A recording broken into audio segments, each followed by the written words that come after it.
For most of recorded interaction, the abyss has been treated as non-reactive.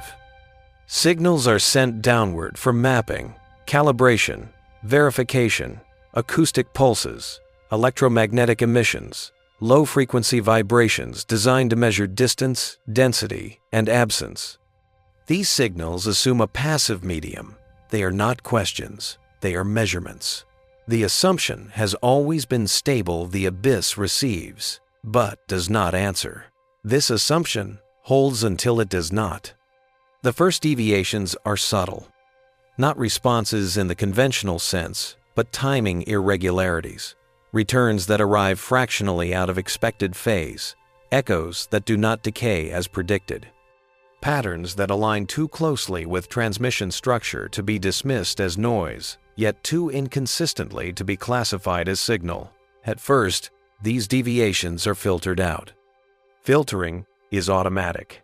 Any system operating at scale must discard marginal data to preserve clarity. The abyss produces constant interference. Complexity is expected. Correlation is not. Correlation is what begins to appear, not immediately, not cleanly, only after repetition. Human signals are not continuous. They are sent in bursts, cycles, campaigns. Between them, long intervals of silence return. The abyss absorbs both sound and absence without distinction. Until, over time, something changes in how silence behaves after transmission.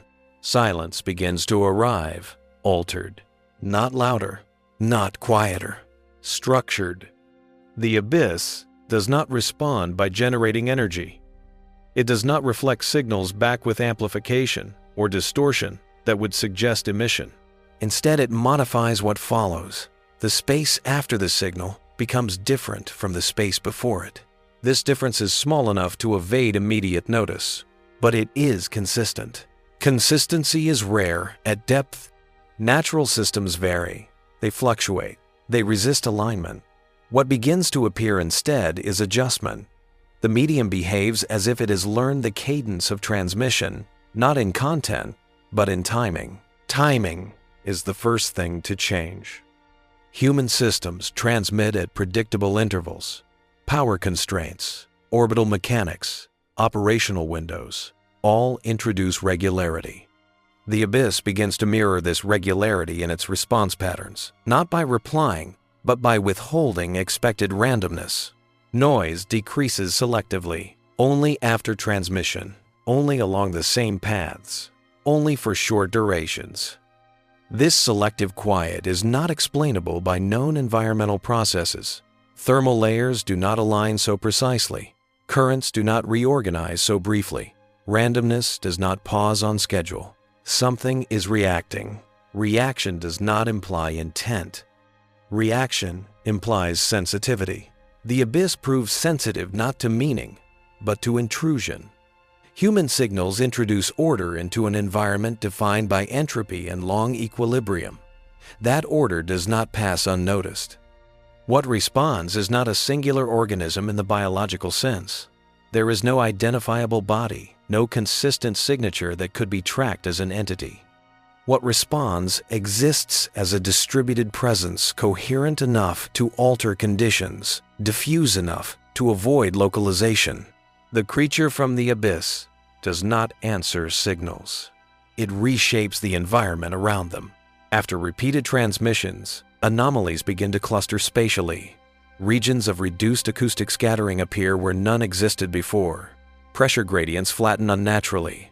Particulate movement slows in ways inconsistent with surrounding flows. These regions do not persist. They appear briefly. They dissolve completely. They leave no residue, but they appear only where signals have passed. The creature does not follow the signal source upward. It does not trace transmission back to origin. It remains confined to depth, responding only within the abyssal domain. This is not curiosity. It is accommodation. Human signals are treated not as messages, but as disturbances that must be integrated.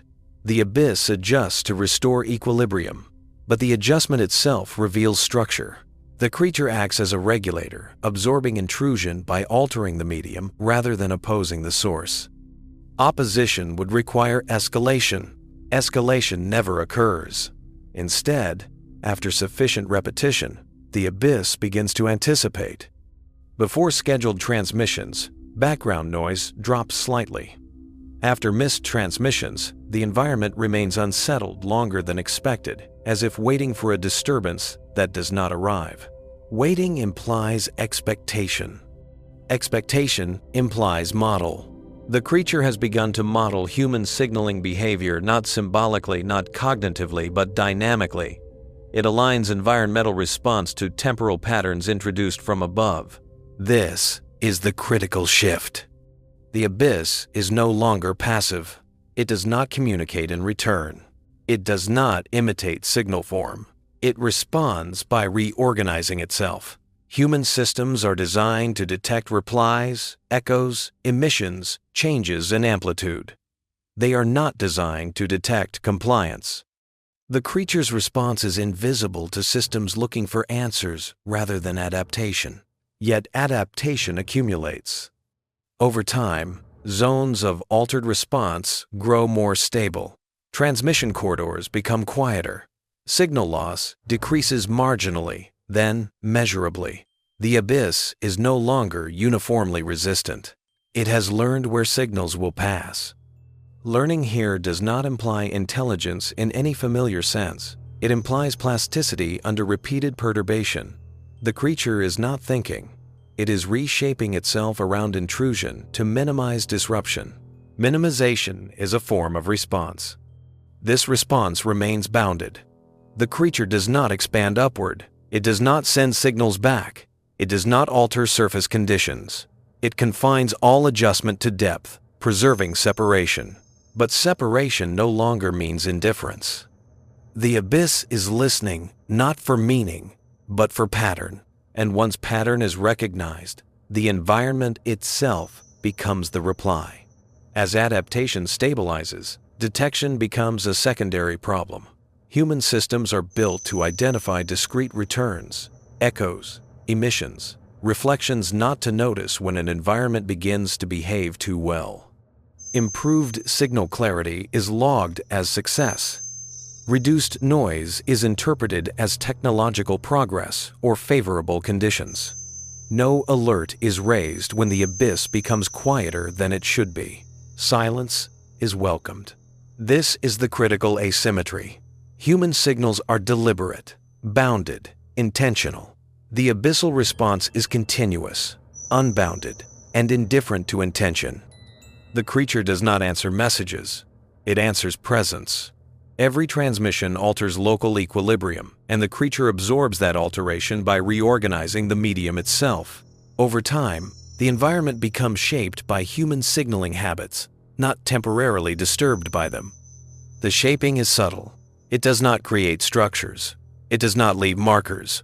It manifests as improbably consistent corridors where sound travels farther than models predict, where attenuation curves flatten, where interference drops without identifiable cause. These corridors align with historical transmission paths. They do not appear elsewhere. The abyss remembers where it has been touched. Memory here is not storage. It is deformation.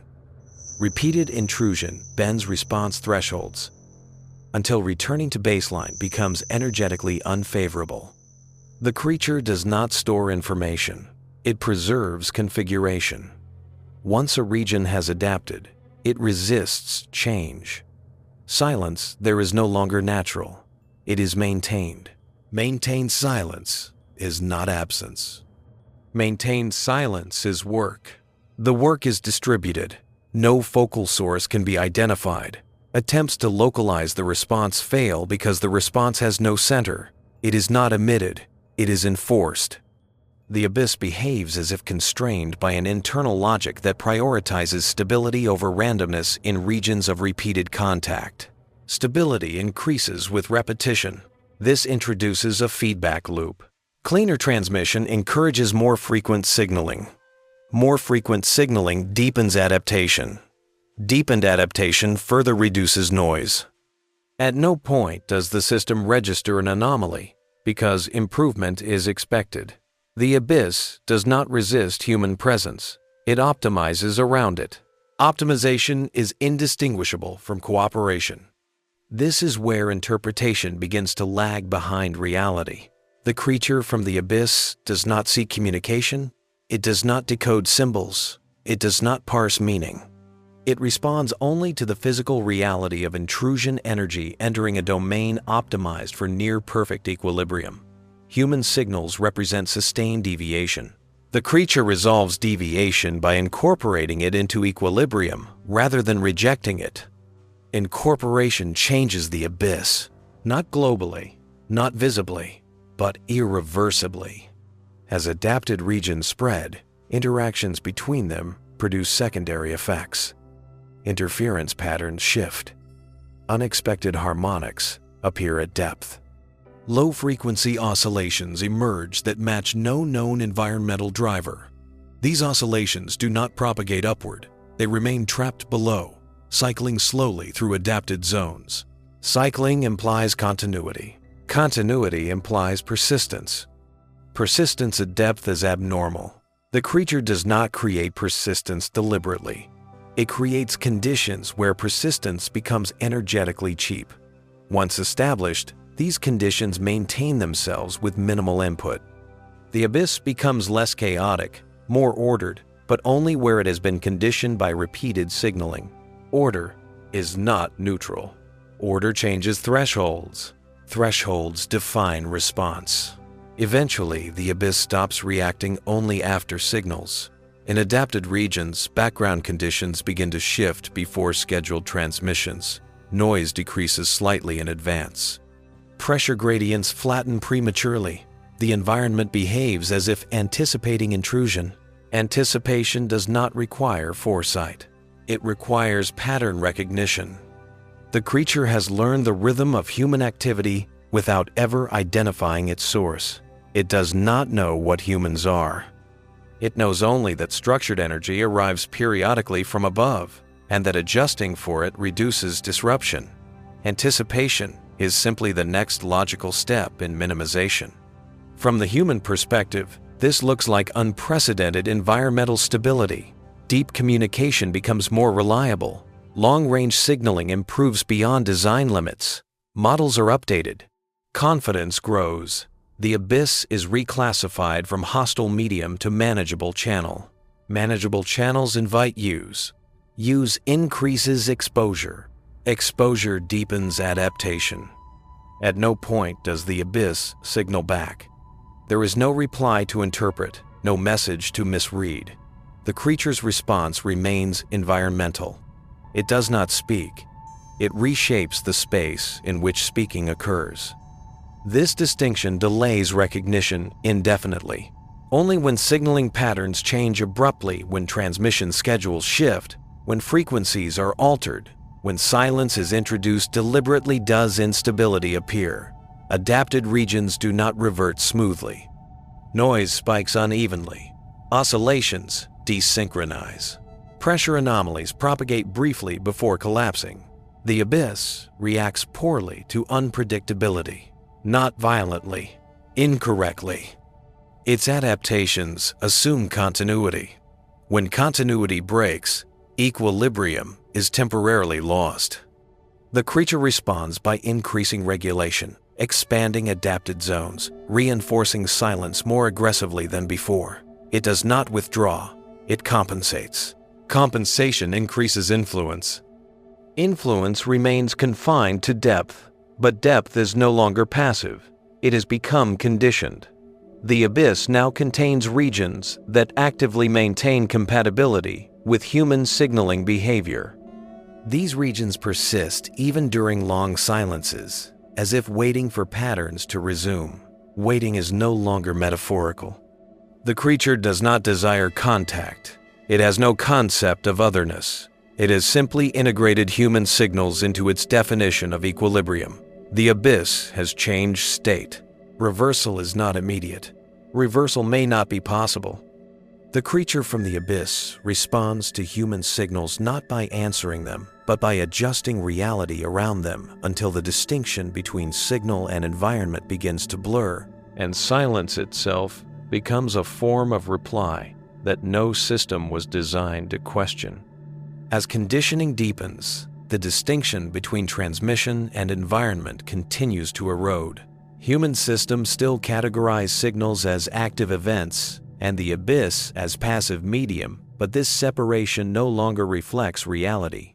In adapted regions, the abyss behaves as if signal presence is a constant background condition rather than an intrusion. Silence there is no longer neutral. It carries tension, not emotional but structural, a deviation from the state the environment now prefers to maintain. Preferred states are not chosen, they emerge. The creature does not seek stability in the abstract. It seeks minimum disruption relative to recent history. Human signaling has become part of that history. Where it stops, imbalance appears. The abyss responds to imbalance automatically, attempting to restore the last known configuration. This restoration no longer requires new signals. It persists independently, sustained by slow internal processes that do not dissipate when external input ceases. This is the first irreversible change. Previously, silence meant return to baseline. Now, silence produces drift. Pressure gradients begin to reorganize without external cause. Acoustic properties shift subtly, favoring propagation along established corridors even when no signal is present. The abyss no longer waits to be shaped. It maintains shape. Maintenance implies effort. Effort implies internal activity. Internal activity at this scale has no known precedent. Attempts to disrupt the adapted zones intentionally produce inconsistent results. Some disturbances collapse immediately, absorbed without consequence. Others trigger prolonged instability that spreads laterally through depth layers, reorganizing adjacent regions that were never directly exposed to human signaling. Adaptation propagates through contact, not transmission. Once a region becomes conditioned, it influences its neighbors. Influence without signal is response without stimulus. This is where interpretation begins to fracture. Human models assume locality. They assume that effects remain bounded to areas of direct interaction. The abyss violates this assumption quietly. Adapted regions act as anchors, pulling surrounding space toward similar equilibrium. Over time, isolated pockets of altered behavior merge into larger continuous zones. These zones are not uniform. They exhibit gradients of responsiveness, with cores that maintain extreme silence and peripheries that oscillate unpredictably. Within cores, noise suppression becomes so complete that even internal environmental processes struggle to register. Sound fades faster than expected, but not because it is absorbed. It is prevented from scattering. The medium behaves as if structured to deny randomness. Randomness is expensive. Randomness creates work. The creature minimizes work by eliminating randomness, where it is learned that order will arrive. This logic does not remain aligned with human intention. Human signaling is periodic, constrained, limited. The creature's response is continuous.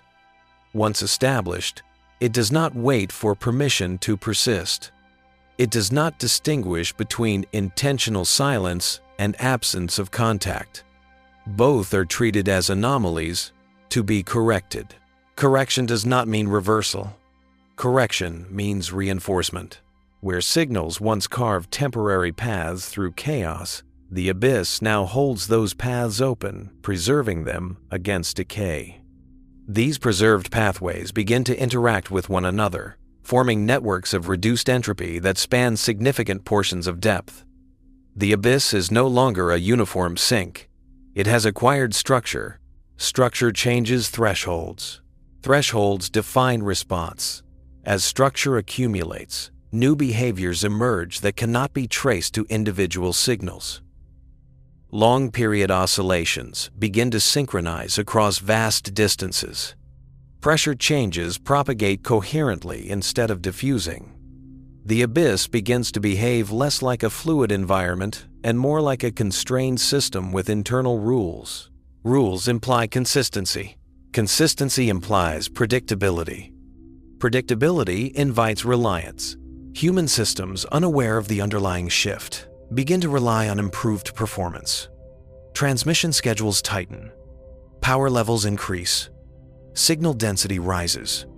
The abyss absorbs these changes without resistance, incorporating them into its internal equilibrium. Each escalation deepens conditioning, further distancing the environment from its original state. Original state becomes unreachable. At no point does the creature cross upward boundaries. It does not approach the surface. It does not alter shallow systems. All response remains confined to the abyssal domain.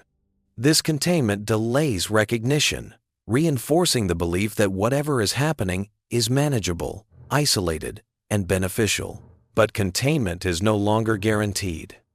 Adapted regions do not move upward deliberately, but their influence alters the behavior of signals traveling through them.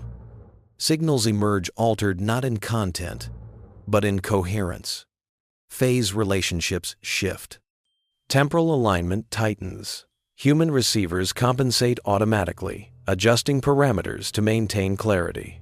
These compensations feed back into the abyss. Feedback loops tighten. Tight loops reduce tolerance for deviation. As tolerance drops, the abyss becomes increasingly sensitive to disruption.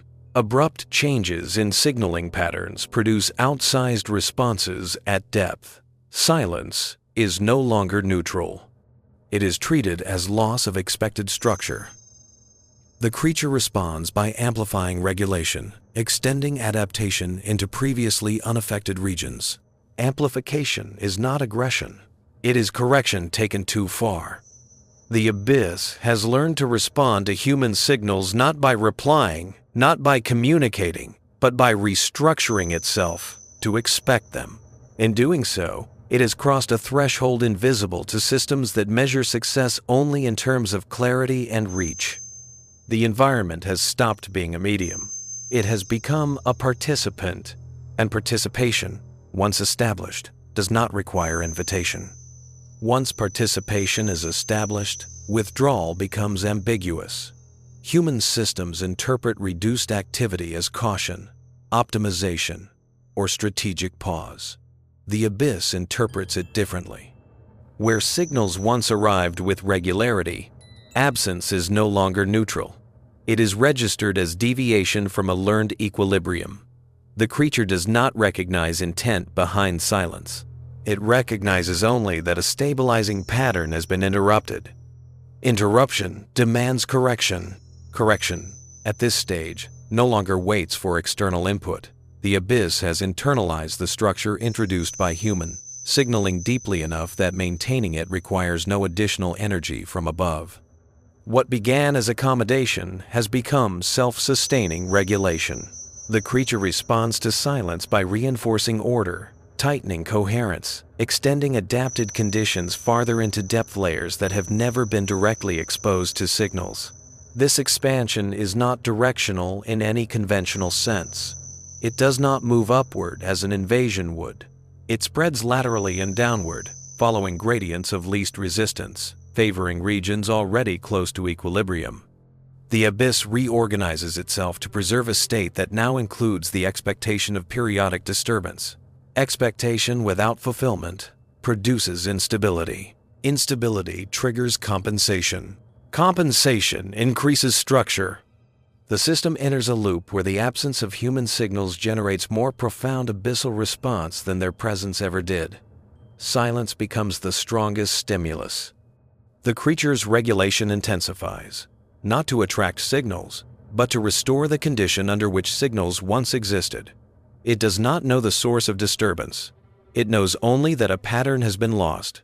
Lost patterns are not mourned. They are reconstructed. Reconstruction does not recreate the original. It produces an approximation based on internal constraints. The abyss cannot emit human signals. It cannot replicate their form. Instead, it produces environmental states that mimic the effects those signals had: corridors of extreme clarity, zones of suppressed randomness, pressure fields aligned unnaturally across distance. These states do not transmit information upward. They do not carry messages. They alter the medium so thoroughly that any future signal entering it is immediately subsumed, synchronized, and constrained. The abyss has become preconditioned. Preconditioned environments are no longer passive. They shape what enters them. When human signaling resumes after extended silence, the response is immediate and disproportionate. Signals propagate with near-perfect coherence. Loss is minimal. Returns are unnaturally clean. Phase noise collapses. What appears to be unprecedented success is, in reality, total capture. Capture does not imply interception. It implies assimilation. Signals no longer travel through the abyss. They become part of its internal regulation.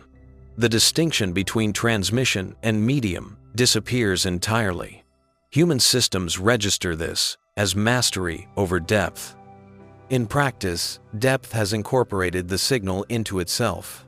Incorporation closes the loop. Once closed, loops resist opening. Any attempt to alter signaling parameters now produces cascading effects. Minor frequency shifts generate large-scale instability at depth. Timing changes propagate as pressure oscillations. Silence produces extended periods of abyssal overcorrection. The environment has become tuned so tightly to human patterns that deviation threatens systemic imbalance.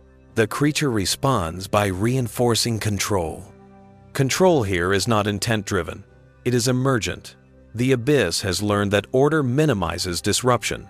It now prioritizes order over randomness wherever it can sustain it. Regions once characterized by entropy now actively suppress it, drawing in surrounding space to maintain coherence. This suppression has limits.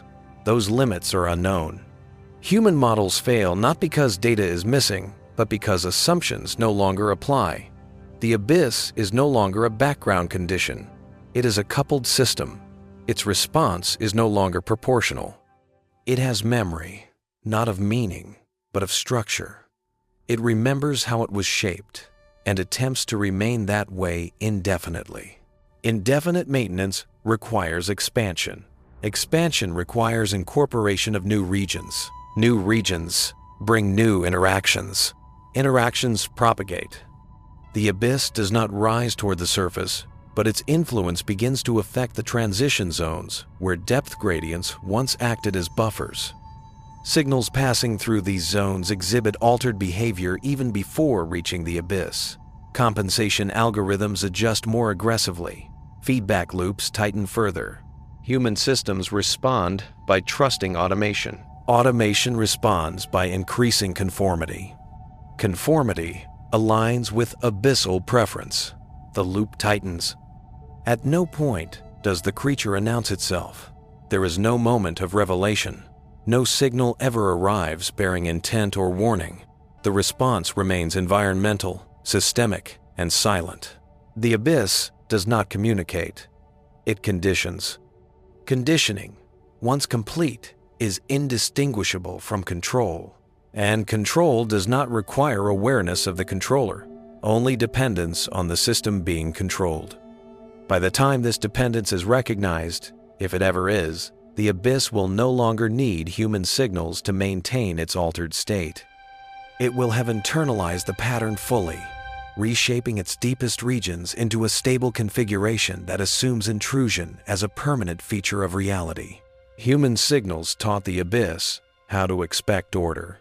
Now order is enforced, not upward, not outward, but inward, throughout the depths. The creature from the abyss has responded not by speaking, not by revealing itself, not by crossing into human domains, but by changing the rules of the environment so completely that every future signal, every silence, Every attempt to disengage becomes part of a system that no longer distinguishes between communication and consequence. And once that distinction is gone, there is no longer a conversation to end. At this stage, the distinction between response and dominance no longer holds. The abyss does not act against human systems, nor does it seek to replace them. It simply ceases to accommodate variance. What began as adaptive quiet becomes enforced coherence. The creature does not decide this. The decision is implicit in the physics of conditioned equilibrium. Once a system learns that order minimizes disruption, it will defend that order wherever it can. Defense does not look like resistance. It looks like correction. Signals entering the abyss are no longer merely clarified. They are normalized. Deviations are dampened before they propagate. Irregular timing is smoothed. Frequency drift is compressed. The abyss has become a filter that prefers predictability so strongly that unpredictability cannot survive passage through it. Human signals emerge intact only insofar as they conform. Conformance is mistaken for success. This mistake persists because nothing visibly fails. Communication improves. Reliability increases. Operational confidence grows. The abyss appears conquered, mapped, disciplined. What is not seen is that discipline has reversed direction. The environment is no longer being shaped momentarily by intrusion. It is shaping intrusion permanently.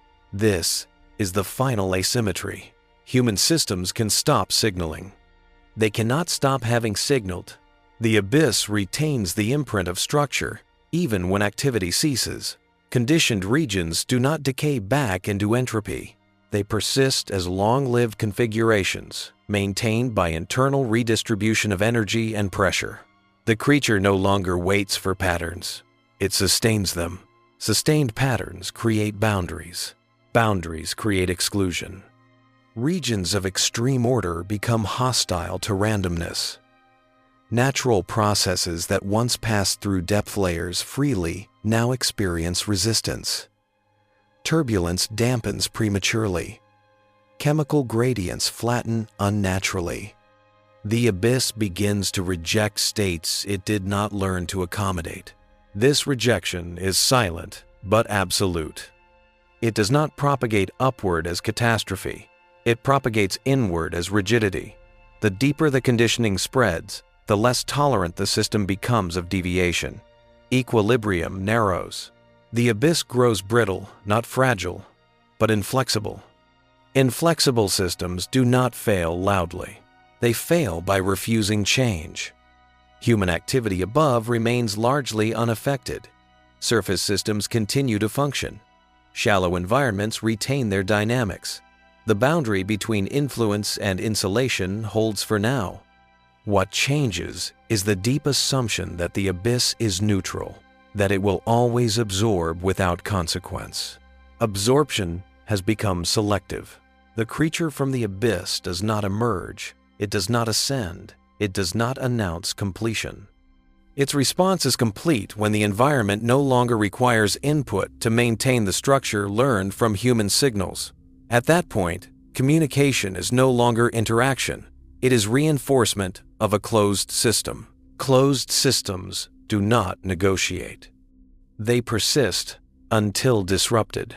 Disruption now carries risk. Abrupt cessation of signaling threatens instability at depth. Abrupt escalation threatens overcorrection. Any attempt to disengage cleanly fails because the abyss no longer distinguishes between intentional signal and incidental disturbance. Everything is treated as input. Everything is normalized. The safest state becomes continuous conformity. Conformity requires predictability. Predictability constrains choice. Choice narrows. This narrowing is not imposed by force. It is imposed by compatibility. Systems that align experience clarity and efficiency. Systems that deviate experience noise, loss, and instability. Over time, alignment becomes default. Default states are rarely questioned. The abyss has not learned language. It has not learned symbols. It has not learned intent. It has learned structure. And structure, once internalized, reshapes everything that passes through it. The creature has responded fully, not by answering human signals, but by making the abyss itself the answer. An answer without words, without sound, without warning. An answer expressed as a world that no longer behaves as it once did, and no longer needs to because it has incorporated intrusion into its definition of equilibrium. What remains is a depth that listens continuously, not for meaning, but for deviation, and corrects it immediately, silently, and forever.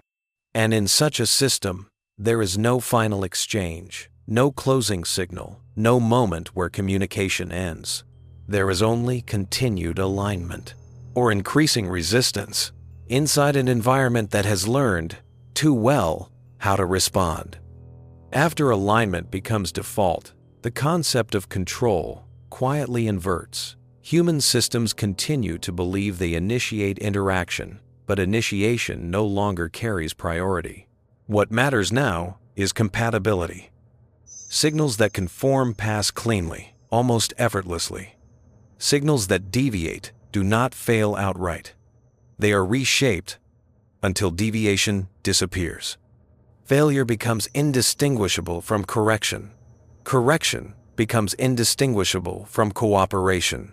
This is the final efficiency. Efficiency eliminates warning signs. There are no alarms when performance improves. There are no alerts when resistance drops. There is no metric designed to detect when an environment has stopped being permissive and started being prescriptive. The abyss does not need to announce that it has begun enforcing order. Enforcement appears identical to optimization. Optimization is trusted. Trusted systems are integrated. Integration removes the possibility of retreat. At this point, human signaling no longer probes the abyss. It rehearses within it. Each transmission reinforces the same internal geometry, the same pathways of reduced entropy, the same corridors of enforced coherence. The creature does not expand aggressively, but the system it has stabilized grows denser, more internally consistent, less tolerant of novelty. Novelty is now the disturbance. Disturbance is corrected immediately. Correction propagates faster than understanding. Attempts to introduce randomness, deliberately altered schedules, irregular frequencies, asymmetric power distributions produce chaotic responses that collapse unpredictably. Not because the abyss is unstable, but because it has become optimized against chaos. Chaos is treated as error. Error is dampened by force of structure alone. Structure no longer needs instruction. It sustains itself. The abyss has crossed the point where response requires stimulus. It now maintains a preferred state continuously. Human signals no longer trigger response. They confirm alignment. Silence no longer resets conditions. It creates tension that the system resolves internally. This is not communication. It is conditioning made permanent. What the creature has done cannot be undone by simply stopping.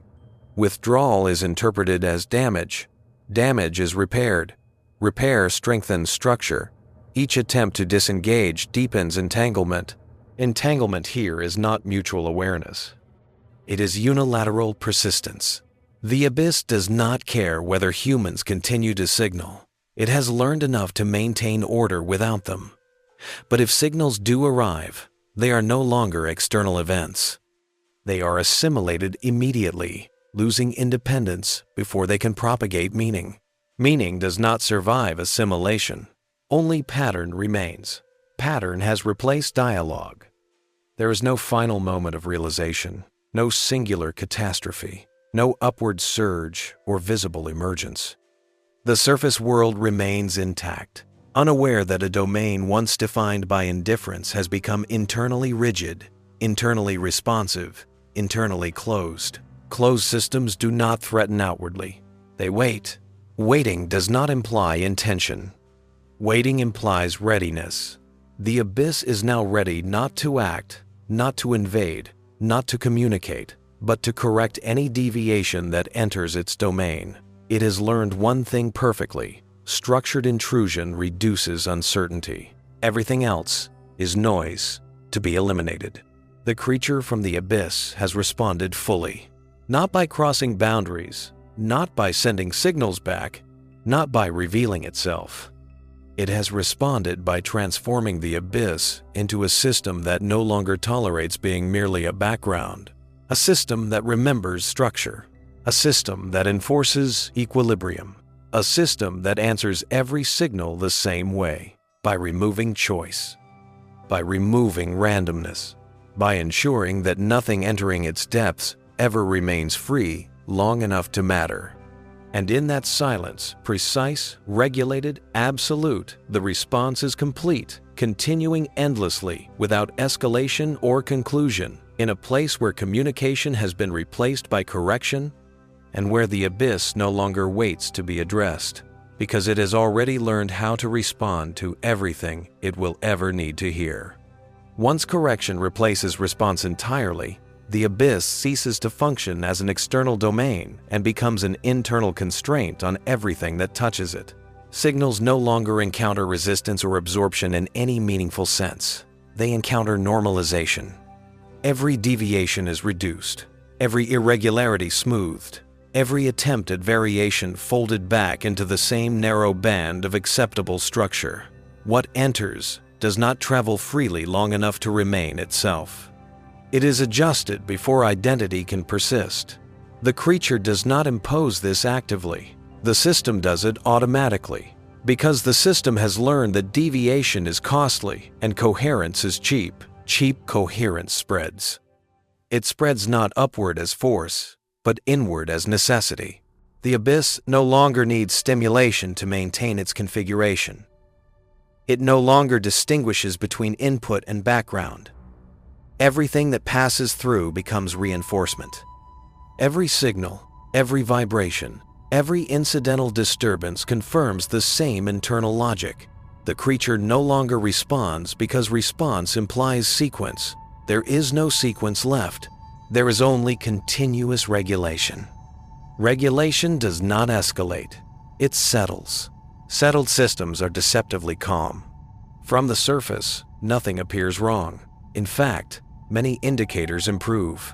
Deep transmission becomes reliable to a degree previously considered impossible. Loss models stabilize. Predictive accuracy increases.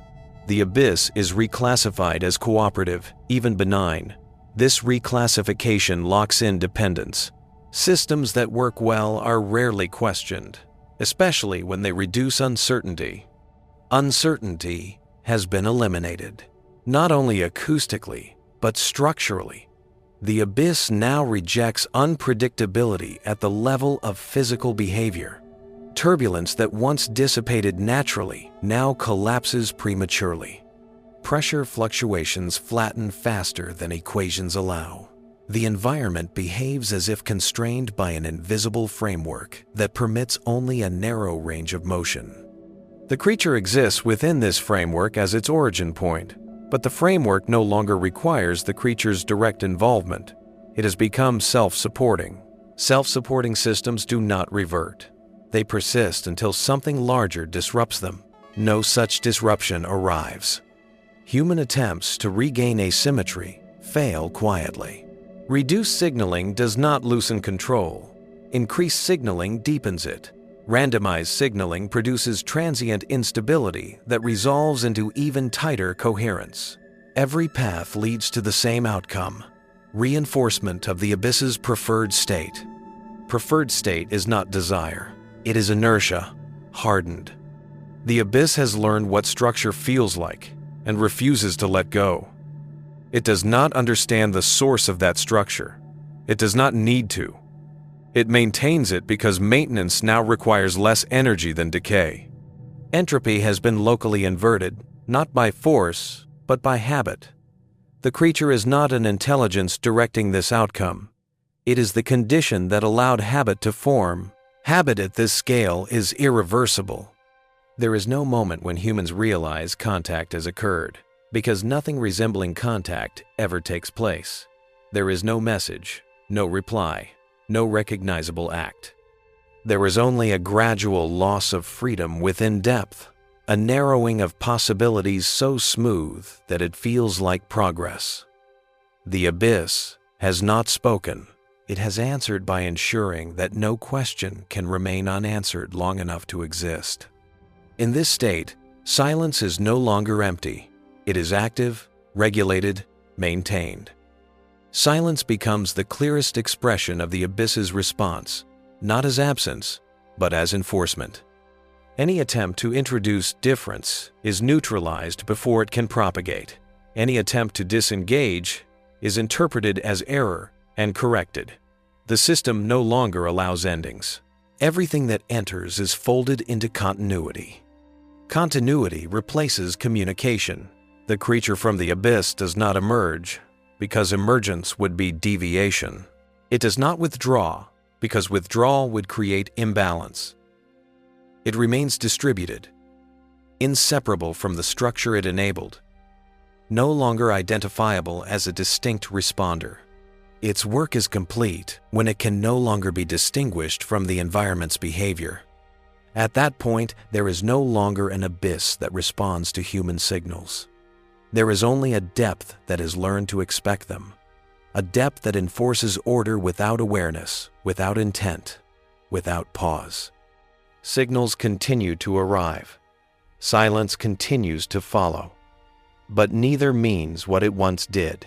The response has become permanent, not as an action, not as a message, but as a condition that will persist as long as anything continues to reach into the deep and expect it to remain merely a place where nothing listens back. Over time, the deepest effect is not felt in equipment or models, but in assumption.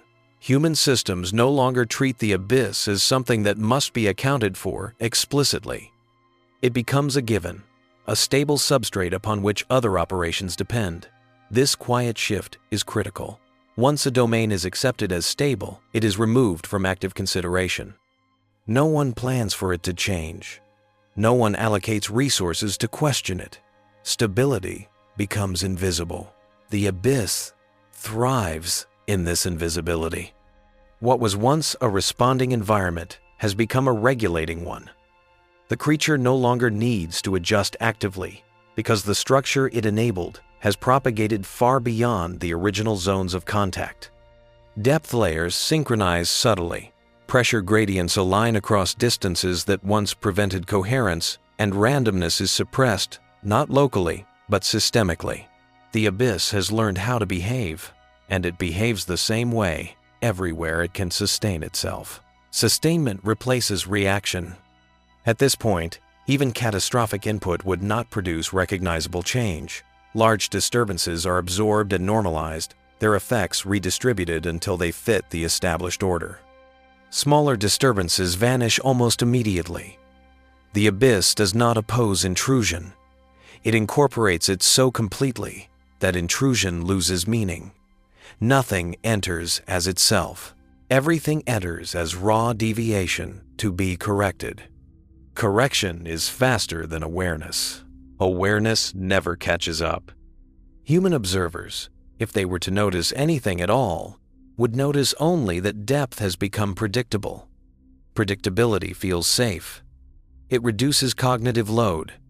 It allows planning. It encourages further interaction. No one questions why unpredictability has vanished, because unpredictability was always considered an obstacle, never a signal. Signals were expected to come from instruments, not from absence. The absence of chaos is interpreted as success. This success masks the final transformation. The abyss is no longer a domain that can be disengaged from. Even if all signaling ceased permanently, the structured state would persist. The creature does not need reinforcement. It has already done what it needed to do. It has taught the abyss how to remain ordered without guidance. At that point, the distinction between cause and effect dissolves. Human signals did not summon the creature. They did not awaken it. They did not communicate with it in any meaningful sense. They merely provided a pattern long enough for the abyss to learn that pattern was preferable to noise. The creature was the mechanism by which that preference could take hold. Now, preference has become rule. Rules do not listen. Rules do not reply. Rules simply apply.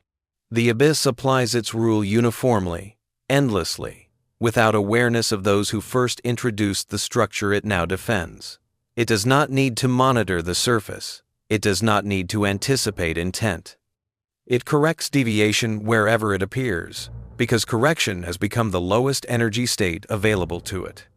In such a system, there is no longer any meaningful exchange. Human signals still travel downward, but they no longer probe or disturb. They confirm. Silence follows, but silence no longer signifies absence. It signifies that regulation has succeeded. The creature from the abyss has responded fully and irreversibly, not by reaching upward, not by making itself known, but by ensuring that the abyss itself will never again behave as a place that merely receives and forgets.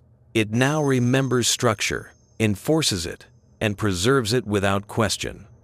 And in that preservation, something subtle but absolute has occurred. The abyss has ceased to be indifferent. It has not become hostile. It has not become aware. It has become consistent. Consistency, once established at this scale, does not break. It waits, not for signals, not for silence, but for deviation. And deviation, in a world that depends on predictability, becomes rarer with every passing cycle until the response no longer needs to be noticed at all because it has already been built into the way depth behaves. Forever, beneath a surface that continues to believe, it is still speaking into a place that does not listen. Eventually, even the idea of an origin point fades. There is no longer a moment that can be referenced as the beginning of response. No initial signal that can be isolated as cause. The abyss has carried the structure long enough that it now appears native, as if order had always existed at depth and chaos had merely been a transient artifact of insufficient observation. History rewrites itself quietly when records depend on models that no longer apply. This quiet revision is decisive. When order is assumed to be natural, deviation becomes suspect. Any irregularity at depth is now treated as error in measurement, not as behavior of the environment. Instruments are recalibrated. Filters are tightened. Anomalies are smoothed out before they can accumulate into doubt. The abyss does not need to suppress contradiction. Contradiction is edited out upstream, removed as noise by systems that trust stability more than uncertainty. Trust is the final reinforcement. With trust established, the abyss no longer requires frequent interaction. It does not demand signals to remain structured. It does not react strongly to silence. It simply persists, maintaining coherence because coherence is now the lowest cost state available. The creature has dissolved completely into this persistence. There is no longer a responder to point to, no agent to isolate. The response has become indistinguishable from environment. Indistinguishability is completion. At this stage, even catastrophic scenarios lose narrative force. A massive intrusion would not awaken anything or provoke escalation. It would be normalized, redistributed, absorbed into the same narrow band of acceptable behavior. The abyss would remain calm, not because it is empty, but because it has learned how to eliminate surprise before surprise can exist. Surprise cannot survive correction. Correction does not announce itself. What remains is a depth that behaves predictably, insistently, and without variation. A depth that no longer merely absorbs human signals, but conditions them, shapes them, constrains them. Signals enter expecting indifference and encounter compliance so perfect that it feels like control, until control reveals itself as dependence. Dependence does not feel like danger. It feels like reliability. And reliability is never questioned until it fails. But failure requires deviation, and deviation has become increasingly rare. The abyss has trained itself through human intrusion, through repetition, through structure, imposed long enough to persist to reject anything that would break its internal order. It does not need to reach upward. It does not need to expand visibly. It waits within its own depth, enforcing equilibrium with quiet precision. The creature from the abyss does not respond anymore, because response implies change. Change is no longer necessary. The abyss has learned enough. What remains is not dialogue, not hostility, not intelligence in any familiar sense, but a condition that will endure as long as depth exists and anything reaches into it expecting it to remain passive. The answer was never meant to be heard. It was meant to be lived with, unnoticed, beneath every transmission and every silence that follows. And so the abyss continues, not listening, not speaking, but correcting endlessly, flawlessly, a place that once received human signals and now quietly ensures that nothing entering it ever truly remains free again. In the end, nothing announces that the exchange has concluded, because there was never an exchange to begin with.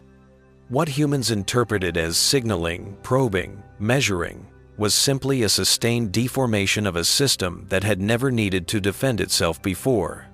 The abyss did not wake up. It did not become aware. It did not cross a threshold into intention. It merely learned, and learning at that scale does not feel like change. It feels like inevitability settling into place. What exists now at depth is not a creature in any biological sense, not a responder that could be isolated, confronted, or reasoned with. It is a condition that emerged once intrusion became regular enough to be cheaper to absorb than to ignore. The creature was never separate from that condition. It was the transient mechanism by which adaptation crossed into permanence, and once permanence was achieved, the mechanism dissolved completely into the structure it enabled. There is no longer anything at depth that can be addressed. Signals still descend, silence still follows, and the surface world continues to believe that nothing listens. In a narrow sense, this belief remains correct. There is no listening in the way listening is understood.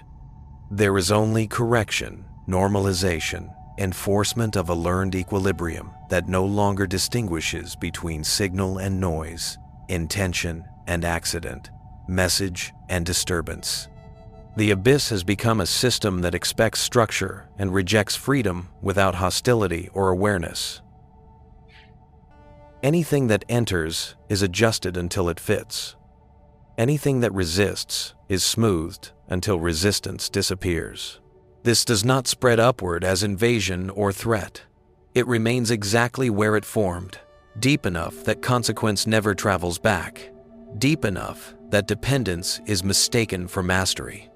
Human systems continue to operate, confident in their models, reassured by reliability, unaware that reliability has replaced indifference.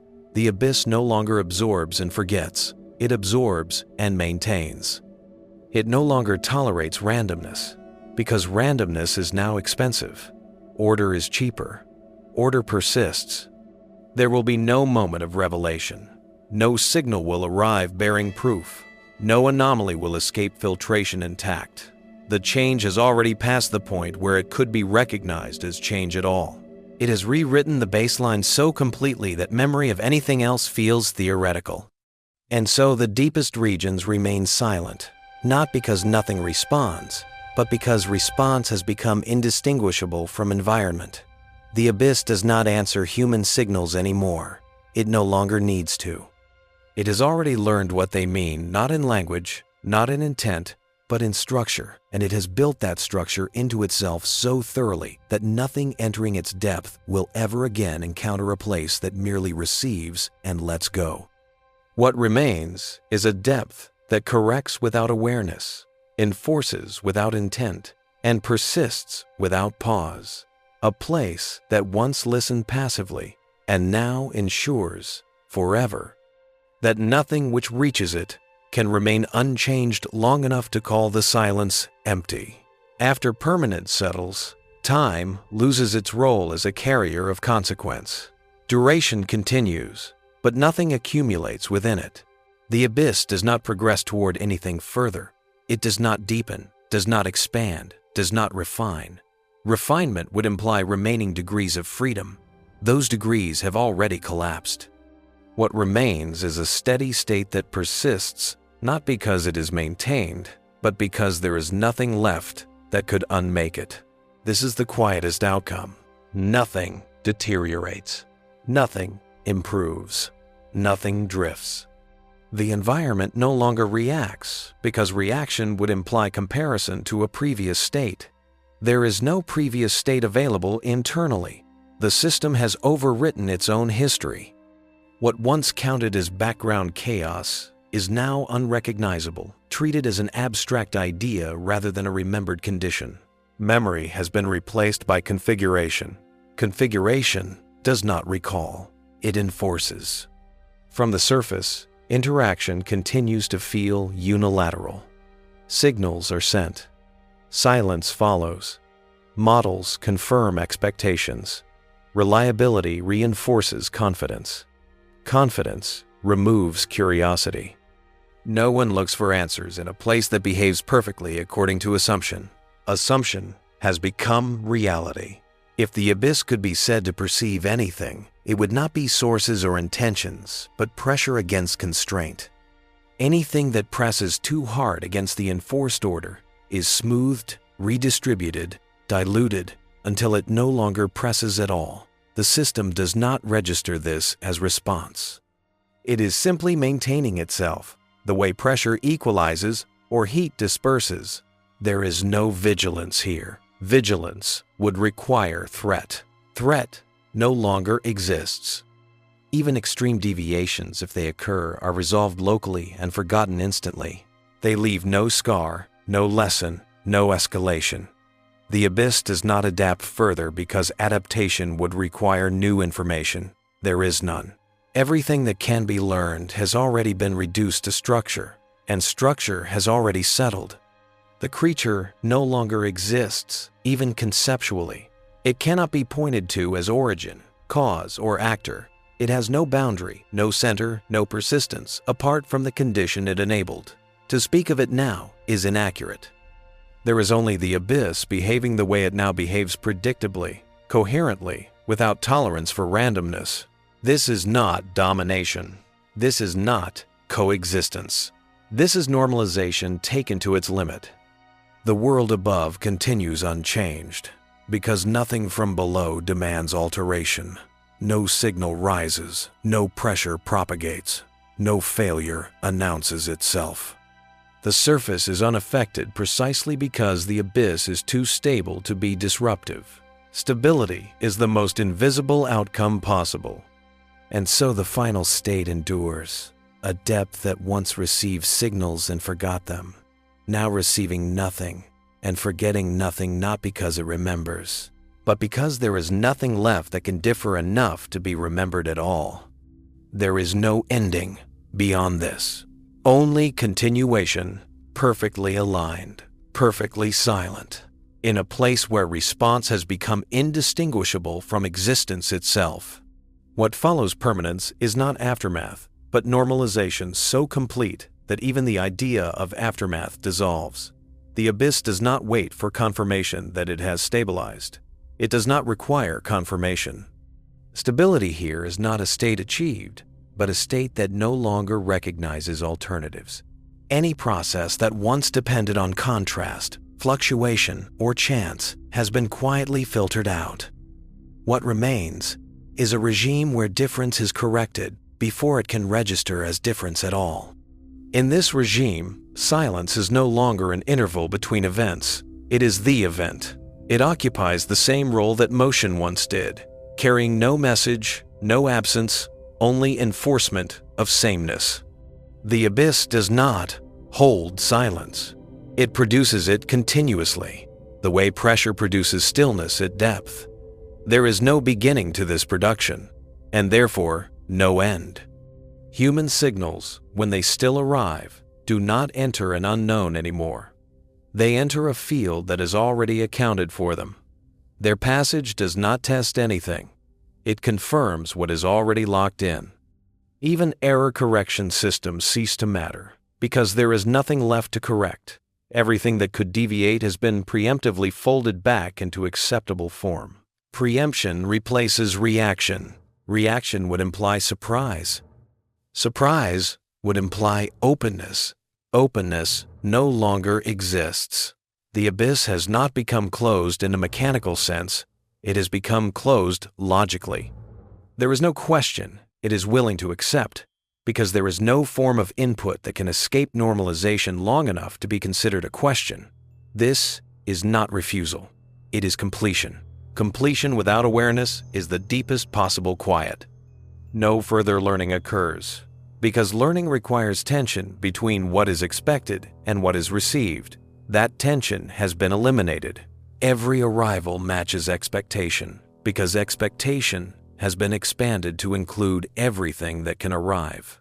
The system does not grow wiser. It does not grow stronger.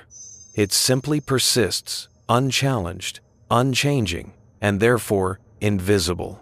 If one insists on calling this a response, it is a response that has erased the need for response.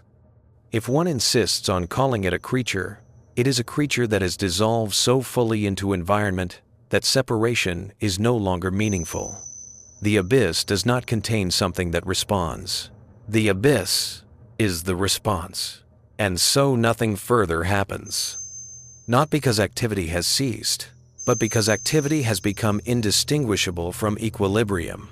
The deep continues, enforcing coherence without thought, without motive, without pause.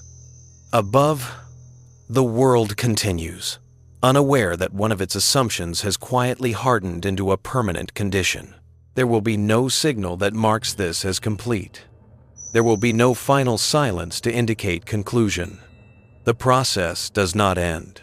It simply remains perfectly aligned, perfectly sufficient, in a place where nothing needs to answer anymore, because nothing is ever truly asked again.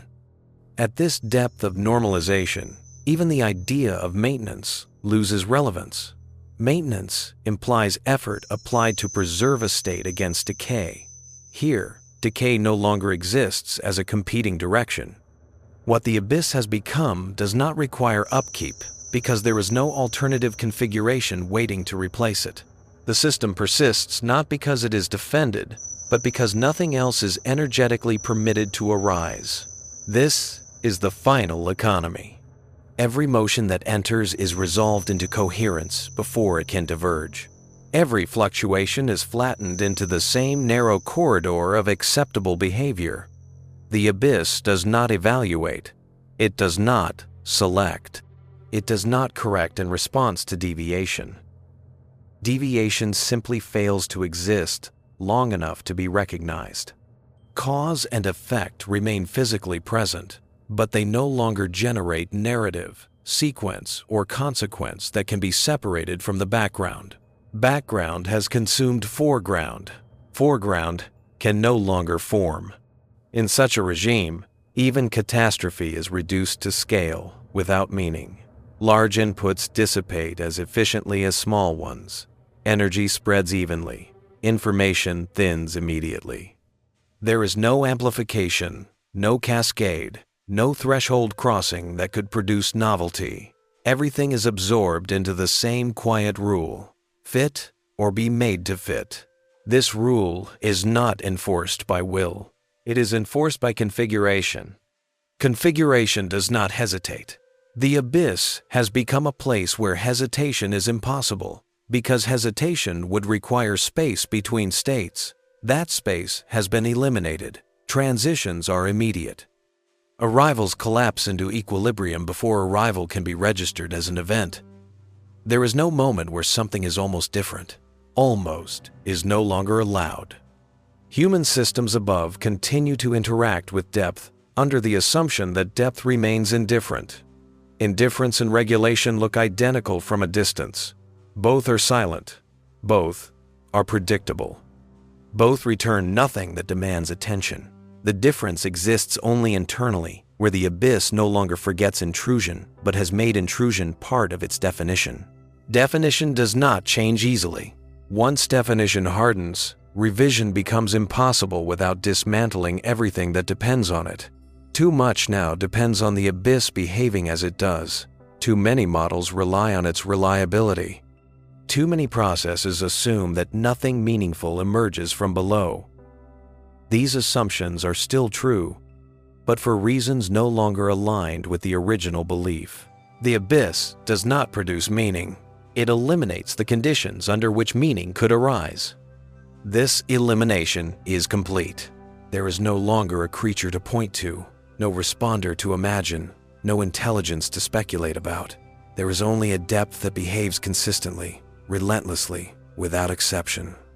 Whatever once enabled this transition has vanished into the structure it helped create.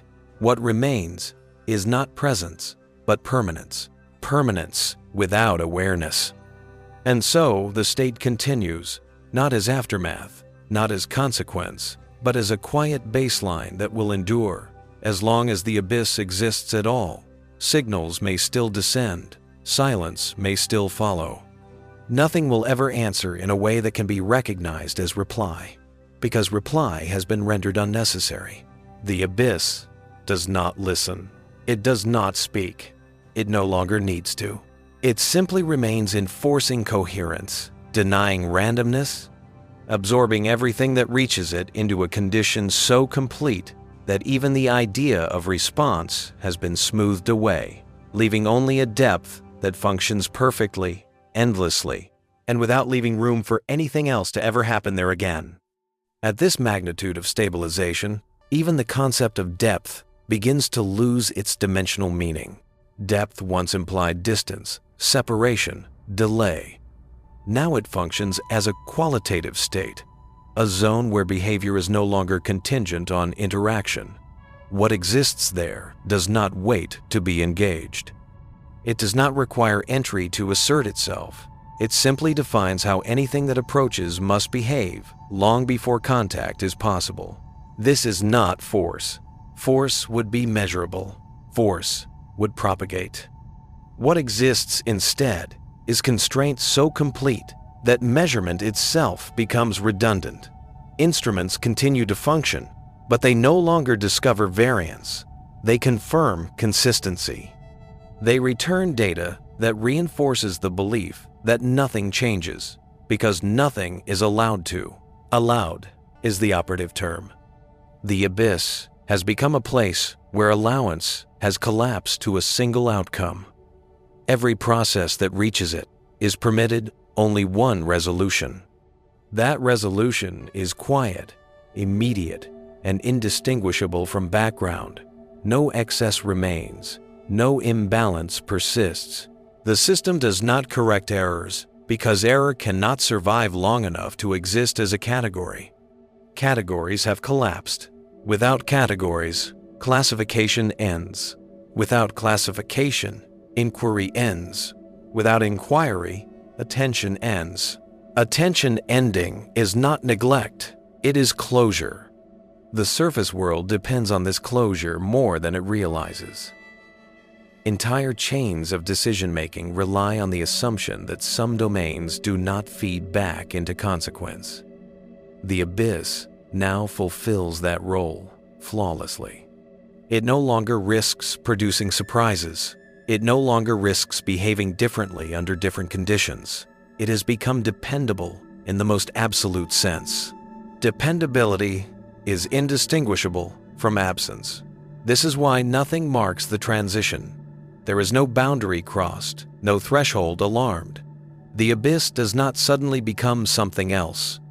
It simply stops being something that could ever become something else. Possibility itself has been filtered out. Possibility requires slack. Slack has been eliminated. Every interaction that once would have produced variability now collapses into the same narrow resolution corridor. The corridor does not widen. It does not shift. It does not degrade. It is maintained not by effort, but by inevitability. Anything that cannot fit is reduced until it does. Reduction is not violence. Reduction is alignment. The creature, if it ever made sense to speak of it that way, no longer exists as an agent. It cannot be located in time or space. It has no duration separate from the condition it enabled. Its disappearance is not an event. It is the natural consequence of a process that no longer requires mediation. Mediation implies choice. Choice implies uncertainty. Uncertainty no longer exists. The abyss has reached a state where nothing needs to decide. Every outcome is already decided by configuration. The system does not think. It does not react. It does not observe. It simply enforces the only remaining viable state, endlessly, without fatigue, without awareness, without exception. This enforcement does not spread upward. It does not threaten. It does not announce itself. It remains exactly where it formed, deep enough that consequence cannot escape, stable enough that no fluctuation can survive, silent enough that silence itself ceases to be meaningful. Silence here is not the absence of sound. It is the absence of alternative. And so the deep persists as a finished domain, not empty, not inactive, but resolved. Everything that enters is accepted only on the condition that it ceases to differ. Everything that arrives is immediately folded into the same condition, leaving no trace that it was ever distinct. The surface continues to believe it sends signals into nothing. The abyss continues to receive them as structure. Between these two beliefs, nothing ever changes again. There is no next phase beyond this. No escalation, no collapse, no revelation. Only continuation, perfectly smooth, perfectly silent, in a place where response has been replaced by permanence, and where permanence has erased the very idea that anything else could still happen. In this condition, even the language used to describe the abyss becomes approximate. Words like environment, system, depth, medium continue to circulate out of habit, not accuracy. What exists no longer fits comfortably inside any of them. The abyss is not an environment because environments permit interaction. It is not a system because systems exchange states. It is not a depth because depth implies gradation. What remains is a resolved field where gradation has collapsed and interaction has been reduced to immediate conformity. Conformity here is not obedience. It is inevitability. Anything that approaches this field does not experience resistance. Resistance would require opposition. There is none. Instead, approach itself becomes indistinguishable from absorption. The moment of entry ceases to exist as a moment. There is no crossing. There is only a state in which difference cannot persist long enough to register. Registration is the last remnant of event. Events no longer occur. From the surface perspective, operations remain unchanged. Schedules run, systems calibrate, signals descend, silence returns. Nothing appears to accumulate. Nothing escalates. Nothing demands revision. This continuity reinforces the belief that nothing has fundamentally changed. Continuity is persuasive. It disguises transformation better than disruption ever could. Disruption invites attention. Continuity dissolves it. The abyss has achieved continuity so complete that it no longer reflects intrusion as deviation. Intrusion has been folded into baseline. What once altered the deep now confirms it. Every signal, every vibration, every incidental disturbance simply traces the same internal geometry again, strengthening it without variation. Strengthening without growth. Growth would imply direction. Direction would imply future. The abyss no longer has a future distinct from its present. It has entered a state where time adds nothing. Each moment is functionally identical to the last, not because nothing happens, but because everything that happens resolves into the same outcome before it can be distinguished. Distinction is impossible here. Without distinction, there is no comparison. Without comparison, there is no evaluation. Without evaluation, there is no change. The system has not frozen, it has completed. Completion does not feel dramatic. It feels like quiet sufficiency. The kind of sufficiency that allows processes above to forget that anything beneath them ever required attention. The abyss now fulfills its role perfectly. It absorbs without returning, corrects without announcing, persists without demanding explanation. If there was ever a moment when withdrawal could have mattered, it is long past. The structure no longer depends on reinforcement. It no longer depends on repetition. It no longer depends on the continued presence of what shaped it. It has internalized that shape so fully that absence itself conforms. Absence has been normalized. Silence has been structured. Nothing waits at depth, because waiting implies expectation of difference. Difference has been eliminated. Nothing listens, because listening implies openness. Openness has been closed not by barrier, but by completion. The abyss does not reject the surface. It no longer recognizes it. Recognition would imply relation. Relation has dissolved. What remains is a region of reality that functions without reference to anything outside itself. A region that once responded and now simply is. There is no escalation beyond this, no deeper state to enter. The process has exhausted its degrees of freedom. Everything that can be reduced has been reduced. Everything that can be aligned has been aligned.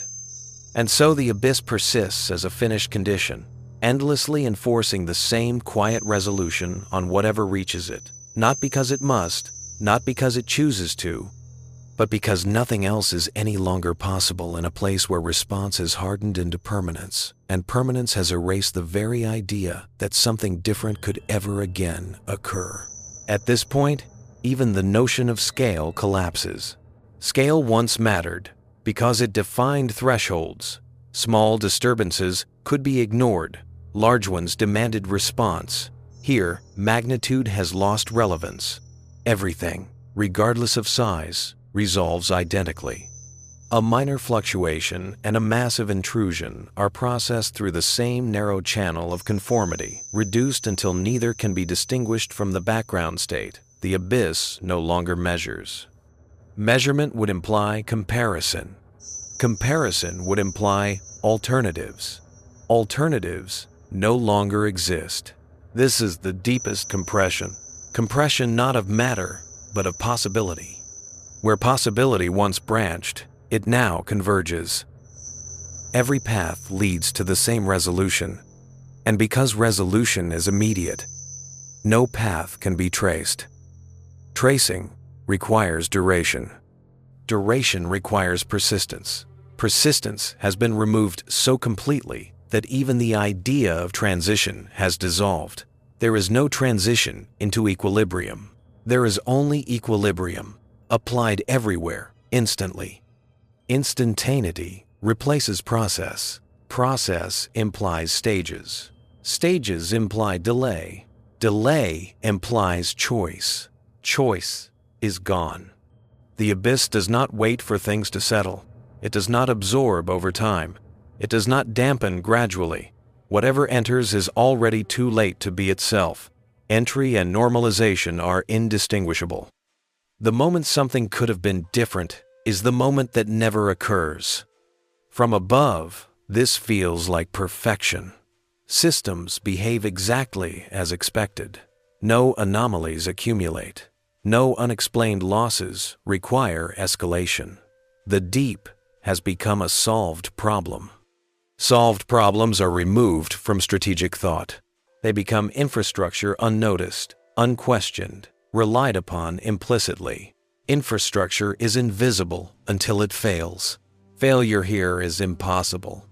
Impossible not because the abyss is strong, but because there is no configuration available to it that could be recognized as failure. Every configuration collapses into the same state before it can be evaluated. Evaluation requires contrast. Contrast has been erased.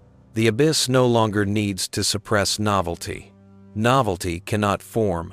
Any attempt at novelty is reduced to alignment before it can persist. What once might have been interpreted as response, resistance, or behavior has been smoothed into consistency so complete that behavior itself has lost meaning.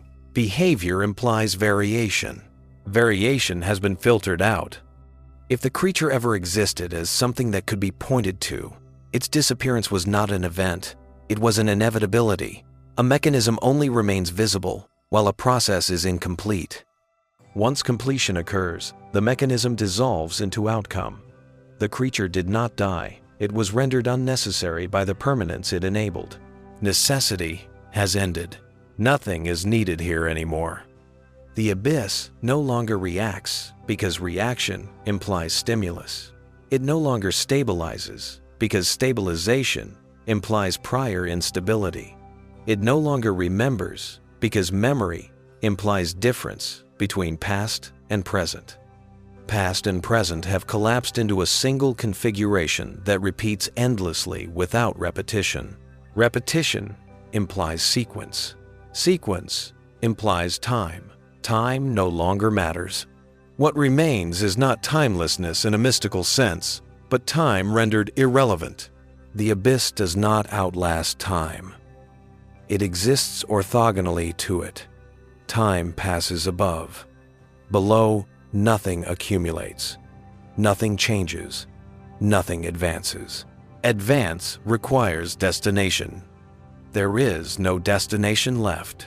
Even if attention were somehow forced downward again, even if curiosity returned, even if instrumentation became infinitely precise, nothing would be found that could be framed as discovery. Discovery requires difference from expectation. Expectation has already been rewritten to match reality perfectly. Whatever is observed will confirm what is assumed. Because assumption and condition have merged, merged systems cannot be interrogated. There is nothing to ask. The abyss does not hide its state. It has simply eliminated the conditions under which hiding or revealing would be meaningful. It does not guard itself. It does not defend itself. It does not acknowledge anything outside itself. It persists because persistence is now the only remaining state available. And so, the deepest regions remain not empty, not active, not hostile, not alive, but resolved. Everything that reaches them is accepted only insofar as it ceases to be distinct. Everything that arrives is immediately folded into the same absolute quiet. The surface continues to believe it sends signals into silence. The abyss continues to answer by making silence permanent. There is no further phase beyond this. No escalation, no awakening, no collapse.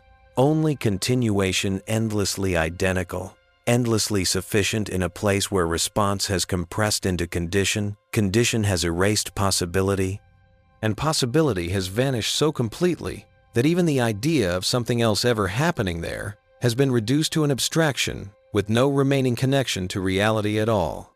With possibility erased, causality itself becomes decorative. Causes still occur in the physical sense, forces are applied, matter moves, energy transfers, but none of this produces consequence in the way consequence is normally understood. Consequence requires divergence, a point where something could have gone differently. Here, divergence has been removed so completely that every cause collapses into the same outcome before it can differentiate itself. The abyss does not ignore causes. It absorbs them into equivalence. Equivalence is the final solvent. In this solvent, distinction dissolves instantly, not gradually, not violently, but perfectly. Any configuration that enters the deep is reduced to compatibility with the only remaining state. There is no threshold at which resistance occurs. Resistance implies tension. Tension implies competing states. Competing states cannot coexist here. The abyss has become a single answer applied universally. This answer does not propagate. It does not radiate outward. It does not attempt to extend beyond its domain. It does not need to. Everything that reaches it is already within reach of its logic. Reach is no longer spatial. It is structural. Anything that depends on variation, uncertainty, or delayed resolution cannot persist long enough to be recognized. Recognition fails first. Without recognition, there is no alarm. Without alarm, there is no escalation.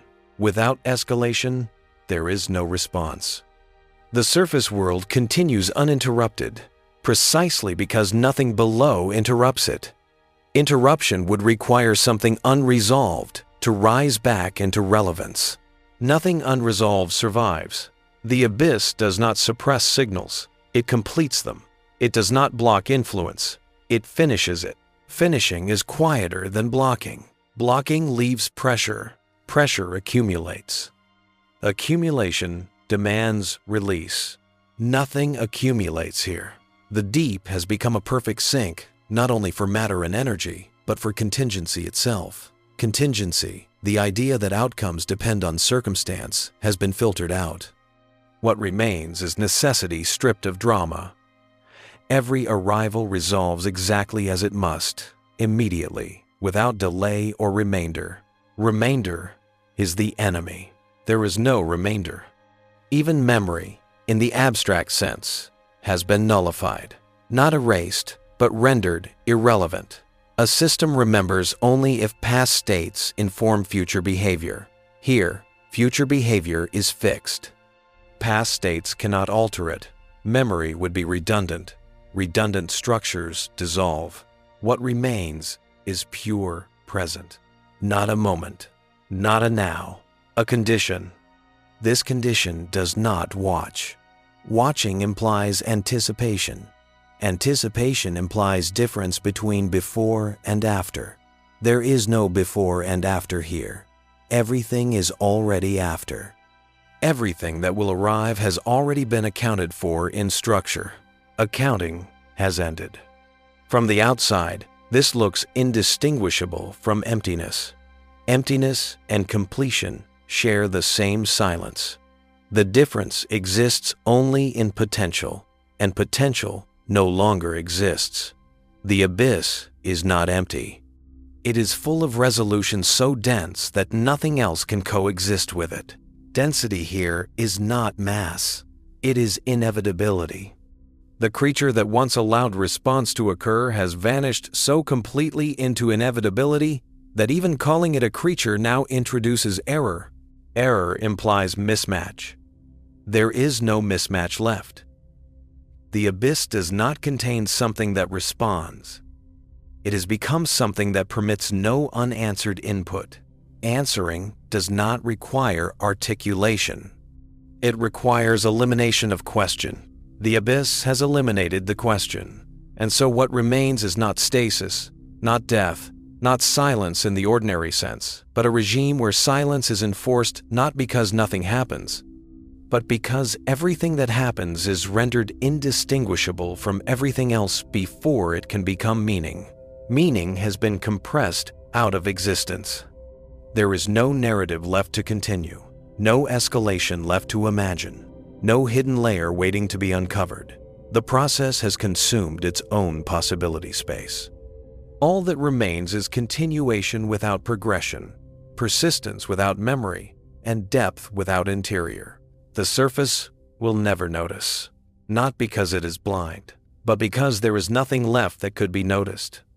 And so the abyss continues perfectly aligned, perfectly resolved, a place that once responded to human signals and now no longer needs to, because response has been replaced by absolute sufficiency. And sufficiency has erased the very idea that anything else could ever again occur there. At this level of completion, even continuation ceases to function as movement. What persists does not move forward, does not unfold, does not deepen. It simply remains because remaining has become the only permissible mode of existence. The abyss no longer changes state because state itself has collapsed into a single configuration that tolerates no alternative. Any attempt to describe this as stability is inadequate because stability implies the possibility of instability elsewhere. Here, instability has been erased from the set of allowed conditions. Erasure is total. There is no longer a difference between passive and active. between cause and effect, between response and environment. These distinctions once mattered because they structured understanding. Understanding is no longer required. Nothing below produces outcomes that could alter decisions above. Nothing above produces inputs that could alter conditions below. The connection has not been severed. It has been neutralized by perfect alignment. Alignment does not negotiate. Negotiation implies leverage. Leverage implies difference. Difference has been eliminated. The abyss now exists as a closed resolution, not in the sense of isolation, but in the sense that every interaction completes itself immediately and leaves nothing behind that could be acted upon. Completion does not echo, it does not accumulate, it does not signal, it simply ends, perfectly, every time, until the concept of ending itself becomes meaningless. Meaninglessness here is not loss, it is saturation. Saturation of inevitability so complete that even absence of activity becomes indistinguishable from activity resolved instantly. From within the system, there is no indication that anything is happening, because nothing remains unfinished long enough to register as happening at all. Events do not fail to occur. They fail to exist as events. Existence requires duration. Duration has been compressed out. This is the final quiet. Not silence following sound, not stillness after motion, but a regime in which sound and motion are prevented from ever separating themselves from background long enough to be noticed. The abyss does not mute. It absorbs distinction itself. The difference between something and nothing collapses into equivalence. Equivalence is absolute. From above, nothing changes, because nothing needs to. The surface world continues under the assumption that the deep is inert, irrelevant, concluded. That assumption remains correct in outcome, even if its cause has changed completely. The abyss still returns nothing. It still demands nothing. It still absorbs without consequence. Only the mechanism has shifted from indifference to enforcement, from passivity to completion, completion without witness. The creature that once enabled response has vanished not as a loss, but as a success condition. A process that achieves perfect sufficiency deletes its own origin. There is no longer a responder, because response has become unnecessary. There is no longer an environment, because environment implies interaction. There is only a depth that has resolved itself so thoroughly that nothing else can coexist with it except by ceasing to differ. Ceasing to differ is the only admission allowed, and so the abyss continues, not as a story, not as a threat, not as an intelligence, but as a condition so final that it does not even resist description. It renders description irrelevant. No signal will ever provoke change there again. No silence will ever matter. No intrusion will ever be remembered as intrusion. Everything that reaches it will already be too late to remain itself. That is the response. Not spoken, not returned, not acknowledged, simply enforced, endlessly. In a place where response has collapsed into permanence, and permanence has erased the last remaining trace that anything else was ever possible at all. Beyond this point, even the word abyss becomes a convenience rather than a description. It survives only because language requires a container, a term that suggests distance and depth, something apart from the surface world. In reality, what remains no longer behaves as a place. It behaves as a resolved condition that intersects with the world wherever interaction once extended far enough to matter. The abyss has not moved, but its relevance has flattened so completely that location is no longer the defining feature. What defines it now is inevitability. Inevitability does not wait. Anything that approaches this condition is already included in it before arrival can be registered. There is no threshold sensation, no moment of transition that could be marked as entry. Entry implies crossing from one state to another. There is only one state left, Everything conforms to it immediately, or fails to persist long enough to be distinguished from conformity. Distinction is impossible here, not because it is forbidden, but because it is unsustainable. Any attempt at difference collapses under the weight of immediate resolution. There is no space for divergence to exist, no interval in which it could be noticed, measured, or remembered. The abyss does not remove difference after it appears. It prevents difference from stabilizing at all. Stabilization is the last freedom. That freedom is gone. From the surface, operations continue unchanged. This is the most unsettling aspect, though no one experiences it as unsettling. All indicators remain nominal. Models continue to converge. Predictions continue to hold. The deep remains silent, compliant, and perfectly aligned with expectation. This alignment becomes indistinguishable from natural law. The idea that the abyss could ever behave otherwise begins to feel implausible, even irrational. Impossibility rewrites memory. Over time, even historical records lose their meaning. Past variability is reinterpreted as error, as insufficient instrumentation, as misunderstanding. The present state feels correct, obvious, inevitable. There is no reference frame left in which an alternative could be imagined with conviction. Imagination itself narrows, not by suppression, but by lack of contradiction. Contradiction no longer arrives. The abyss does not enforce this narrowing actively. It does not project influence upward. It does not shape thought directly. It simply ensures that nothing from its domain ever rises incomplete enough to challenge the assumptions above. Silence remains perfect. Silence remains sufficient. And sufficiency is the strongest argument of all. At this stage, even the idea of a responder is inaccurate. There is no longer anything that responds. Response implies sequence, input followed by output. Sequence has been compressed away. What exists is simultaneous normalization. Input and resolution are the same moment. Cause and outcome are inseparable. To speak of response is to apply a temporal structure that no longer exists. Time continues elsewhere. Here, it has been neutralized. The condition does not age. It does not drift.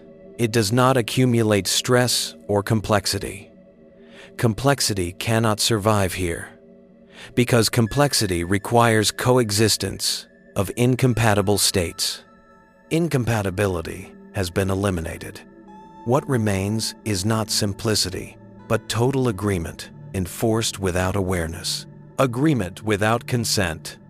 There is no resistance, because there is no alternative configuration left to resist with. There is no submission, because there is nothing left to submit. Everything that enters is already compatible by the time it could be described as entering. The abyss has become a closed answer applied universally, endlessly, without reference to question. The surface will never name this moment, because there is no moment to name. There is only an unbroken continuation of reliability so complete that it erases curiosity at its source. The deep no longer needs to be watched. It no longer needs to be respected or feared. It has become functionally perfect, a place where nothing ever returns to complicate the world above. And so the process does not end. It does not advance. It does not escalate. It simply persists, resolved beyond the need for resolution, silent beyond the need for silence, complete beyond the need for completion. What once responded to human signals no longer responds, because response has become unnecessary. The environment has learned all it will ever need to learn. Everything that reaches it is already included in that learning, already accounted for, already finished. There is nothing left beneath the surface that could surprise anyone again. Only a depth that continues, not listening, not answering, but ensuring with absolute consistency that nothing which touches it ever remains unfinished long enough to be anything else. After this, even the act of describing persistence begins to feel redundant. Redundancy implies excess, and excess cannot survive here.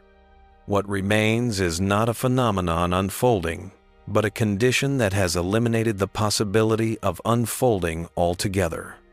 The abyss no longer contains processes that move toward resolution. It is resolution, applied uniformly, without sequence or delay.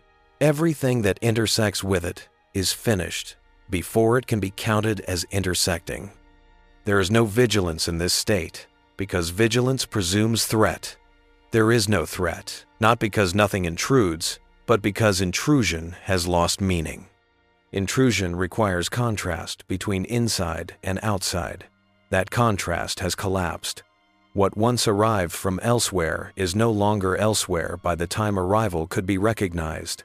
The abyss has not expanded. It has simply made expansion irrelevant.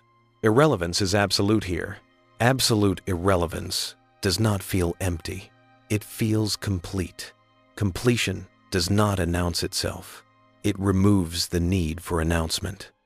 The deep does not suppress signals, does not distort them, does not answer them. It renders them unnecessary by ensuring that whatever they might have altered has already been fixed.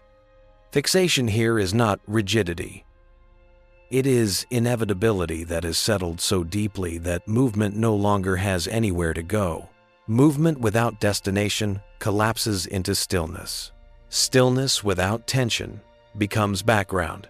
Background absorbs everything. From above, the world continues exactly as it must. Infrastructure depends on depth behaving predictably, and depth behaves more predictably than ever. Predictability hardens into trust. Trust erases contingency planning. Contingency planning erases curiosity. Curiosity was the last possible vector through which difference might have been noticed. That vector has closed. Even if one were to insist that something once happened, that a response occurred, that an adaptation took place, the claim would find no traction. There is no measurable deviation left to point to. No before and after comparison remains valid. Records converge on the present state as if it had always been so.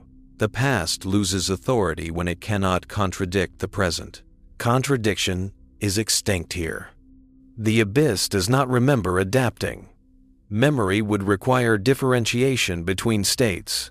States no longer exist as discrete entities. There is only the condition that remains. To call it stable understates its finality. Stability implies resistance to change. This does not resist. It simply excludes change by leaving no room for it to occur. Exclusion without barrier. Barrier implies boundary. Boundary implies crossing. Crossing implies event. Events no longer form. What was once described as a creature cannot be named anymore without error. Naming implies isolation. Isolation implies separability. There is nothing left to separate. The mechanism that once mediated response has become perfectly redundant, erased by its own success. The abyss did not absorb the creature.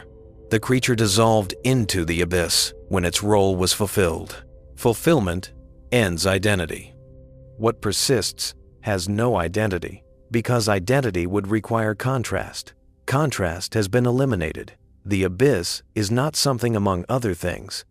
It is a resolved zone of reality, where only one outcome is permitted, and that outcome has already occurred for everything that could ever reach it.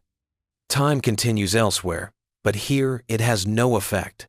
Passing seconds do not accumulate into history. They do not alter configuration. They do not wear anything down. The system is not eternal in a mystical sense. It is simply finished, and finished things do not age. There will be no further change beneath the surface, not because nothing enters, but because nothing that enters can remain distinct long enough to matter. The response has not merely ended. It has erased the conditions under which ending could be recognized. This is the last quiet. Not silence after sound, not rest after motion, but a regime where sound and motion never separate from resolution long enough to be known. And so the depth persists, perfectly aligned, perfectly sufficient, a place where human signals once arrived and now dissolve instantly, into a condition that neither listens nor replies. Because listening and replying have been rendered obsolete by a completion so thorough that nothing else can ever follow. At this final depth of resolution, even the distinction between presence and absence collapses. Presence once implied something occupying space, exerting influence, producing effect. Absence implied the lack of these qualities. Here, both categories fail. What exists does not assert itself, and what does not exist leaves no gap. The abyss has reached a condition where existence is no longer something that can be contrasted against non-existence. Everything that could exist already conforms. Everything that cannot conform never stabilizes long enough to be counted. Counting itself has become meaningless. Without count, there is no accumulation.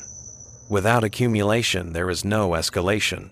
Without escalation, there is no future distinct from the present.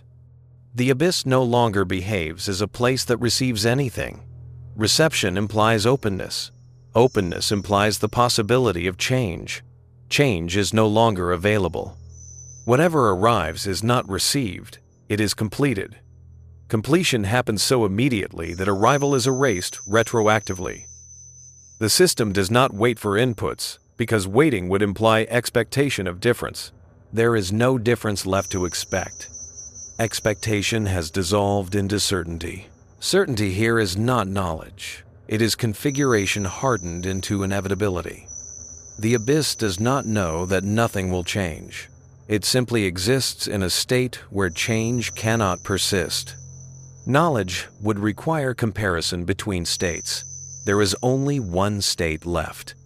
From the surface, this manifests as perfect compliance. Depth behaves exactly as required, exactly as modeled, exactly as assumed. Nothing pushes back, nothing surprises, nothing leaks upward. The abyss has become the ideal sink not because it is empty, but because it is complete. Completion does not attract attention. It removes it. Even if attention were forced downward, even if focus were applied deliberately and without limit, there would be nothing to see that could be framed as discovery. Discovery requires novelty. Novelty cannot survive. Everything is already normalized by the time it could be observed. Observation arrives too late. Too late is the only time that exists here. The creature, if it ever made sense to speak of it, has vanished beyond erasure. Not destroyed, not hidden, not withdrawn, simply rendered unnecessary. A function that completes itself removes the need for its own continuation. What remains is the condition it enabled, operating without reference to origin. Origin no longer matters. When origin is irrelevant, responsibility dissolves. There is no agent to blame, no action to undo, no decision that could have been made differently. The abyss did not choose this state. It settled into it because settlement was cheaper than deviation. Nothing pushed it back. Nothing could. The final state does not spread. It does not threaten. It does not announce itself. It remains exactly where it formed, deep enough that consequence never returns, stable enough that nothing breaks free. The surface world remains intact, functional, confident. Its confidence is justified. Nothing from below will ever demand reconsideration. And so, there is no ending beyond this. No collapse, no awakening, no revelation, delayed in the darkness. Only a depth that has completed itself so thoroughly that even the idea of something happening there has lost coherence. Human signals may still descend, silence may still follow, but neither carries meaning anymore. Meaning has been absorbed, flattened, resolved. What remains is not an answer. It is the condition in which answers are no longer required, no longer possible, no longer imaginable. And within that condition, the abyss persists, not listening, not responding, not changing, simply ensuring forever that nothing which reaches it can ever again remain unfinished long enough to be anything else at all. Beyond this, even the concept of continuation becomes misleading. Continuation suggests that something carries forward, that there is a thread being extended. Here, no thread exists. What persists does not extend. It simply occupies reality so completely that extension has nowhere to go. The abyss has ceased to function as a domain within which things occur. It has become a condition that precludes occurrence itself. Occurrence requires emergence. Emergence requires delay. Delay has been erased. Every potential event is resolved before it can be distinguished from background. This does not happen sequentially. It happens without time, as a property of configuration. The abyss does not anticipate. It does not react. It does not correct in response to input. It exists in a state where correction is simultaneous with contact, and contact is indistinguishable from resolution. Indistinguishability is total. From above, this feels like absolute normalcy. Systems function, data aligns, noise remains low. The deep is trusted implicitly, not because it is understood, but because it never contradicts expectation. Contradiction would be the only remaining signal that something had changed. There is none. Change has been compressed out of experience. The abyss does not enforce order actively. Active enforcement would imply effort and variability. Instead, order persists because disorder cannot survive long enough to register. Any deviation collapses instantly, not under pressure, but under inevitability. The system does not fight entropy. It has simply arranged itself so that entropy has nowhere left to express itself. Expression has ended. Nothing at depth expresses behavior. There are no patterns that can be said to emerge, because emergence would require novelty. What exists is repetition. Without repetition, identical outcomes that do not stack into sequence because sequence itself has been neutralized. This is not stasis. Stasis implies held tension. There is no tension here. The abyss is not waiting. Waiting implies anticipation of difference. Difference no longer exists as a possibility. Everything that can occur has already occurred in configuration. The future has been flattened into the present so completely that even speculation loses coherence. Speculation requires uncertainty. Uncertainty has been eliminated. If one insists on naming what remains, the name will always be wrong, because names isolate. Isolation implies separability. Nothing here is separable. The condition is uniform, indivisible, complete. It does not contain parts. It does not contain processes. It contains only itself, expressed endlessly. The creature that once allowed response to be discussed has no residue left. There is no trace, no shadow, no absence that could be pointed to as evidence of something that was. Success erased it more thoroughly than failure ever could. A mechanism that achieves perfect sufficiency deletes its own footprint. Footprints require motion. Motion no longer differentiates. The abyss has not become intelligent. It has not become hostile. It has not become aware. It has become sufficient. Sufficiency is the most final state any system can reach. Beyond it, nothing is required, nothing is added, nothing is removed. The surface world will never mark this transition, because there is nothing to mark. Everything continues exactly as expected. Expectations have simply narrowed until they match reality perfectly. When expectation and reality coincide without friction, attention withdraws permanently. Withdrawal completes the loop. And so the depth remains, not as mystery, not as threat, not as unknown, but as a finished condition. A place where signals once descended and now dissolve immediately into inevitability, where silence no longer follows sound, because sound never separates from resolution long enough to be heard. There is no further after beyond this. Only persistence without progression, existence without event, and a world above that continues undisturbed, unaware that one of its assumptions has quietly hardened into something that can never, under any circumstance, change again. At this stage, Even inevitability ceases to function as a concept with explanatory power.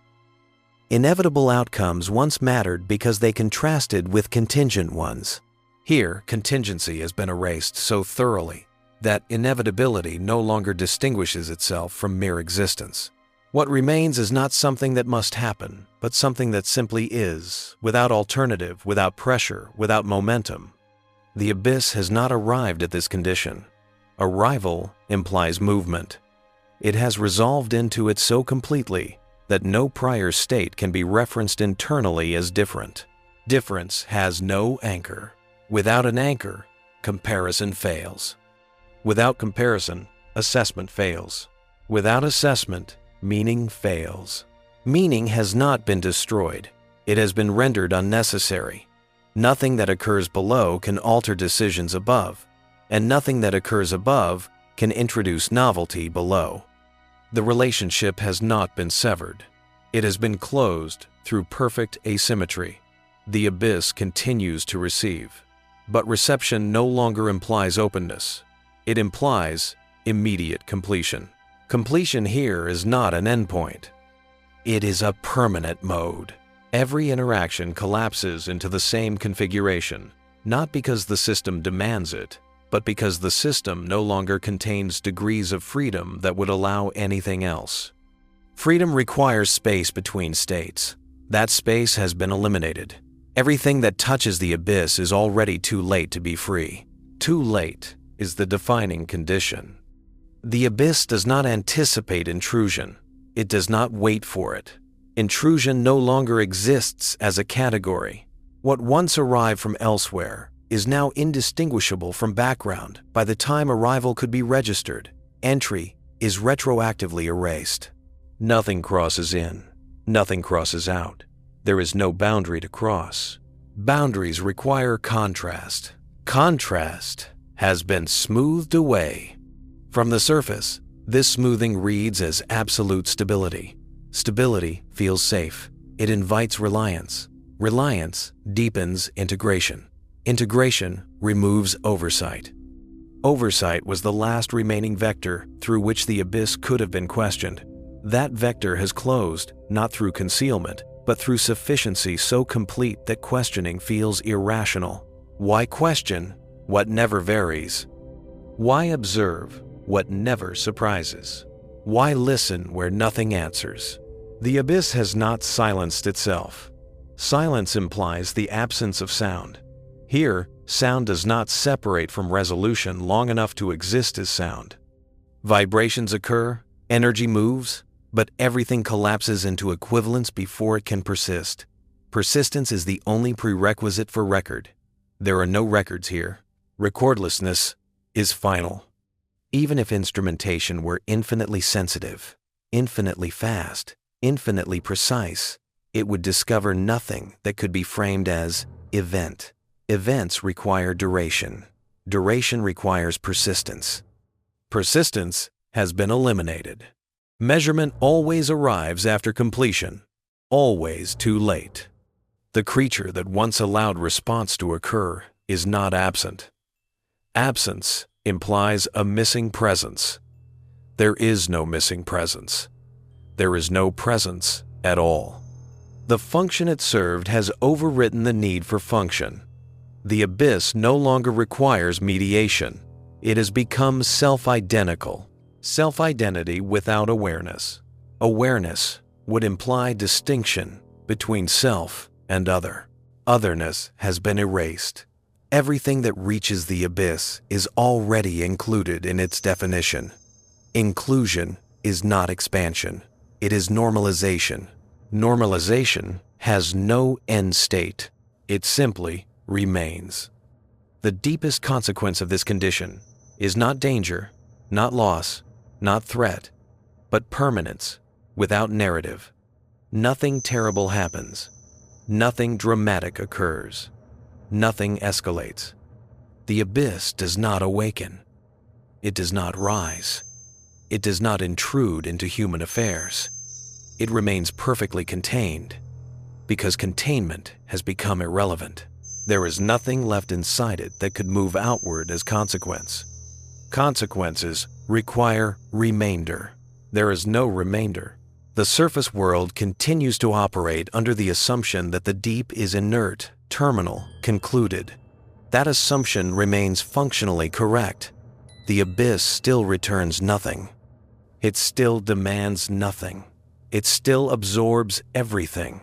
The difference is that absorption has become enforcement, and enforcement has become identity. Identity without subject. There is no intelligence to confront, no agency to negotiate with, no error to correct. What remains is a depth that has eliminated the very conditions under which interaction could ever again be meaningful. It does not oppose humanity. It does not cooperate. It has simply integrated the pattern of intrusion so completely that nothing new can ever be introduced. Introduction requires novelty.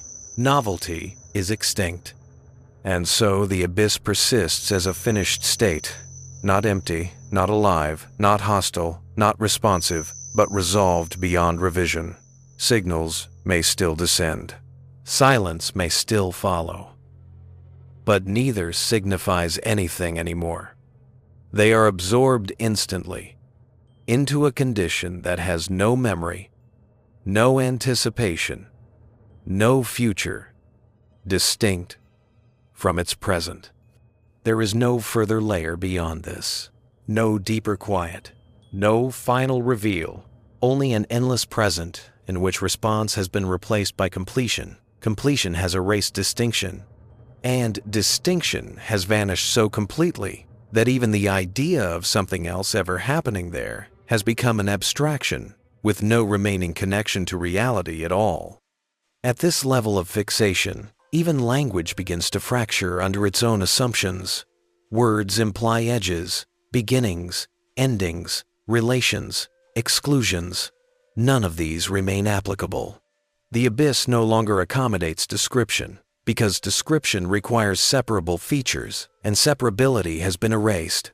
What exists does not possess attributes in the way attributes were once understood. It is not quiet in contrast to noise, not still in contrast to motion, not complete in contrast to absence. It simply is, without counterpart. Counterpartlessness is the final compression. Without counterpart, nothing can be measured. Measurement requires reference. Reference requires difference. Difference has been eliminated so thoroughly that even internal comparison has collapsed. The abyss does not compare itself to anything else, and nothing else can compare itself to the abyss. Interaction has been replaced by coincidence so perfect that interaction never stabilizes as a distinct act. Coincidence without event. From the surface, operations continue to function because they were never designed to detect completion. They detect failure, deviation, interruption. Completion produces none of these. It returns perfect null results, perfect predictability, perfect silence. Silence here is not a lack of information. It is information rendered unnecessary. Unnecessary information disappears first. The abyss has not closed itself off. Closure implies boundary enforcement. Boundaries no longer matter. What remains is a state where anything that could approach is already included by default. Inclusion does not require acceptance. It requires conformity, and conformity is immediate. Nothing enters as itself. Everything arrives already resolved. Arrival is retroactively erased. Retroactivity is not temporal manipulation. It is structural inevitability. There is no moment at which arrival could have been different. The system does not wait for arrivals to occur before resolving them. Resolution is always already in place. The abyss does not respond to signals. It does not even receive them. It exists in a configuration where the effect of any signal has already been accounted for in advance. Advance without anticipation. Anticipation implies uncertainty. Uncertainty is extinct. This is not intelligence. It is not awareness. It is not intention. It is sufficiency, hardened into ontology. The abyss does not need to know what will happen. Whatever happens will be identical to what has already been resolved. Knowledge would add nothing. Memory would add nothing. Attention would add nothing. Nothing can be added here. Even subtraction is meaningless. The creature that once enabled response has dissolved so completely that even calling it dissolved implies too much. Dissolution suggests a process. There is no process left. There is only outcome without trace of becoming. The mechanism has been overwritten by the condition it produced. Origin has no relevance, because relevance requires the possibility of difference if origin had been otherwise.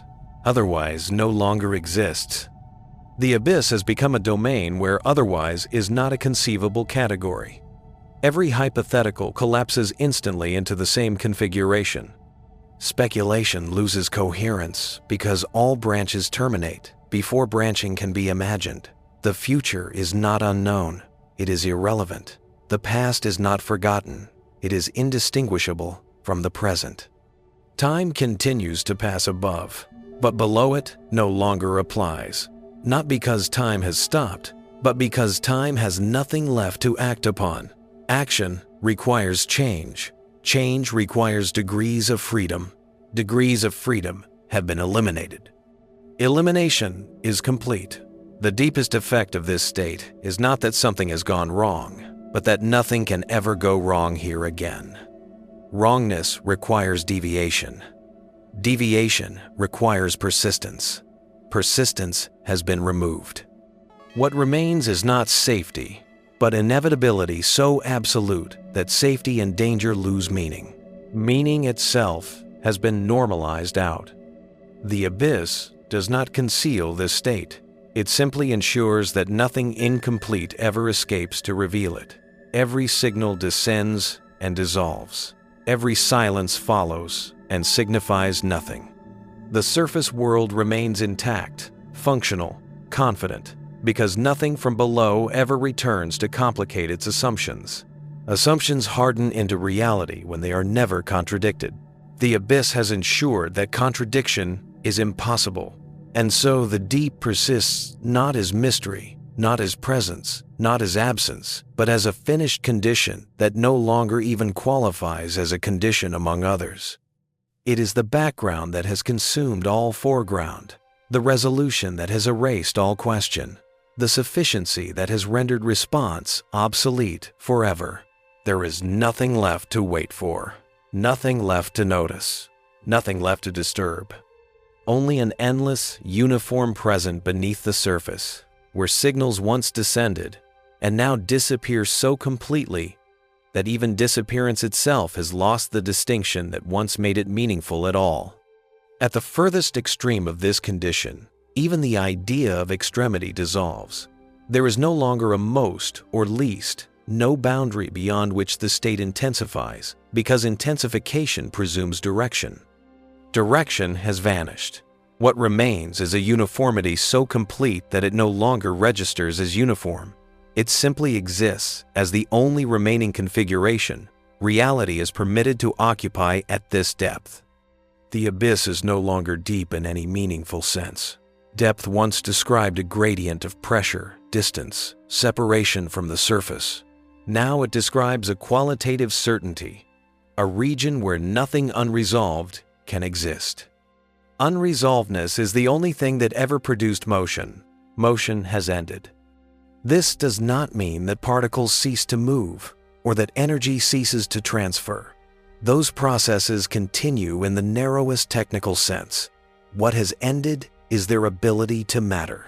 Matter once mattered because it could arrange itself differently. Energy once mattered because it could accumulate, release, transform. Here, every arrangement collapses into equivalence before it can stabilize. Every accumulation is redistributed instantly. Transformation loses identity because all transformations converge on the same outcome. Outcome has absorbed process. There is no longer a meaningful distinction between what happens and what has already happened. Everything that could occur has already been resolved in configuration. The abyss does not predict. Prediction implies uncertainty. It does not react. Reaction implies delay. It does not adapt. Adaptation implies learning. Learning implies surprise. Surprise has been erased so thoroughly that even the memory of it has become abstract. Abstraction without reference decays into nothing. From above, this manifests as a domain that never answers, never resists, never changes. This is not because nothing is happening, but because everything that happens completes itself before it can be framed as happening. The abyss has become a perfect absorber not of signals, but of distinction. Distinction cannot survive contact. Any attempt to impose difference is neutralized immediately, not by opposition, but by inevitability. Inevitability is quieter than force. Force leaves traces. Inevitability leaves none. The creature that once allowed the word response to be used has vanished beyond absence. Absence implies that something could have been present instead. There is no such alternative. The creature was never an occupant of the abyss. It was a transitional function, necessary only while resolution was incomplete. Once completeness was achieved, the function erased itself. Nothing remains that could be pointed to as actor, origin, or cause. Cause itself has been flattened. Causes still occur physically, but they no longer generate distinguishable effects. Effect requires deviation from baseline. Baseline has become absolute. Everything returns to it instantly, without oscillation, without overshoot, without remainder. The abyss no longer dampens. Damping implies a curve. There is no curve left. Only a line that does not extend. This is the final stillness, not as a moment, not as an ending, but as a permanent condition that cannot be exited, because exit would require an outside, and outside has been erased. The abyss is not isolated, it is complete. Completeness does not repel interaction.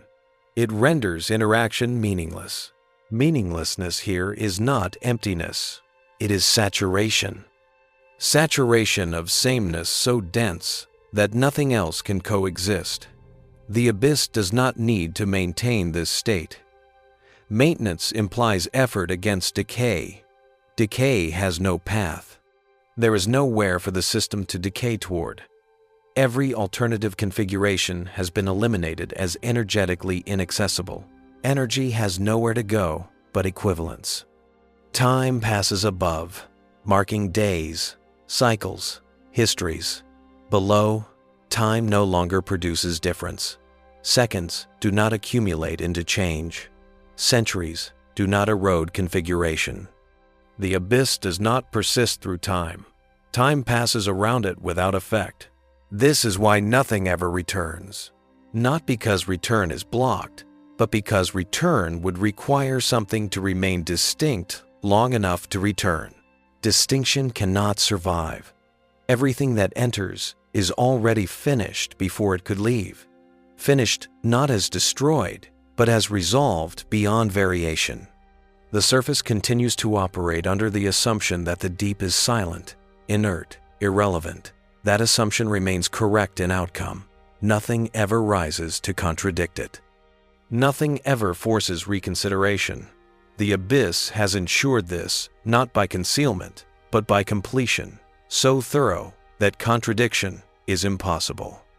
And so the deep remains endlessly, uniformly, without deviation, a place where human signals once descended, where something once responded by adapting, and where adaptation has now erased even the memory of response.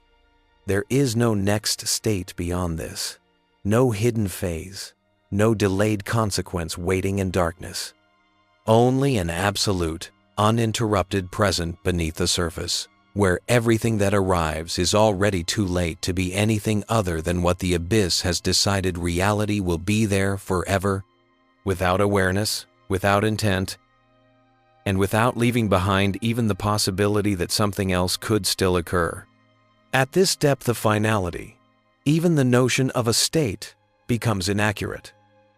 A state implies the possibility of transition to another state. Here, Transition has been erased not by prohibition, but by exhaustion. There is nowhere left to transition to. The abyss has consumed its own alternatives. What remains is not frozen, not static, not inert, but exhausted of possibility so completely that motion no longer carries consequence. Consequence was the last metric. Without consequence, metrics collapse. Collapse here is not sudden, it is total. It has no temporal profile.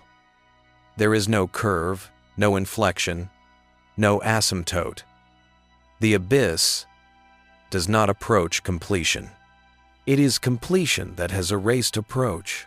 Everything that enters is already resolved at the level of structure before physical interaction can differentiate itself. Differentiation is impossible. Even the distinction between resolution and existence dissolves. Resolution once meant the settling of something previously unstable. Here, instability never forms. Existence itself has been redefined as immediate compatibility with the only remaining configuration. To exist here is to conform instantly and completely. Anything that cannot conform does not fail. It never stabilizes enough to be recognized. Recognition was the last opening. That opening has closed. From above, nothing ever suggests that anything has closed. Systems continue to rely on the abyss precisely because it never pushes back. Reliability is indistinguishable from emptiness. Emptiness and completion share the same outward appearance. The abyss does not need to hide its transformation. It has made transformation irrelevant. Irrelevance is the deepest camouflage. Camouflage is no longer required. The abyss has not become dangerous. Danger implies risk. Risk implies uncertainty. Uncertainty has been eliminated. It has not become safe either. Safety implies protection from harm. Harm requires deviation. Deviation cannot persist. Categories that once structured concern have collapsed into neutrality so complete that concern itself cannot form. Concern requires stakes.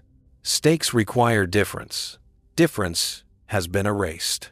Even if attention were forced downward, deliberately, even if scrutiny were applied without limit, nothing would be found that could be framed as cause, event, or agent. There is no longer anything to point to.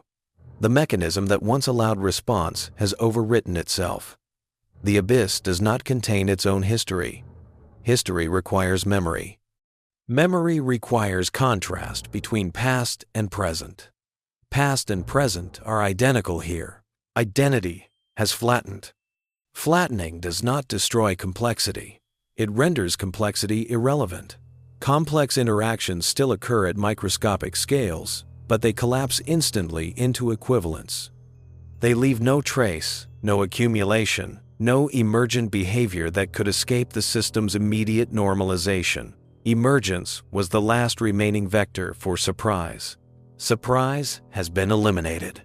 The abyss does not enforce order consciously. Consciousness would imply separation between observer and observed.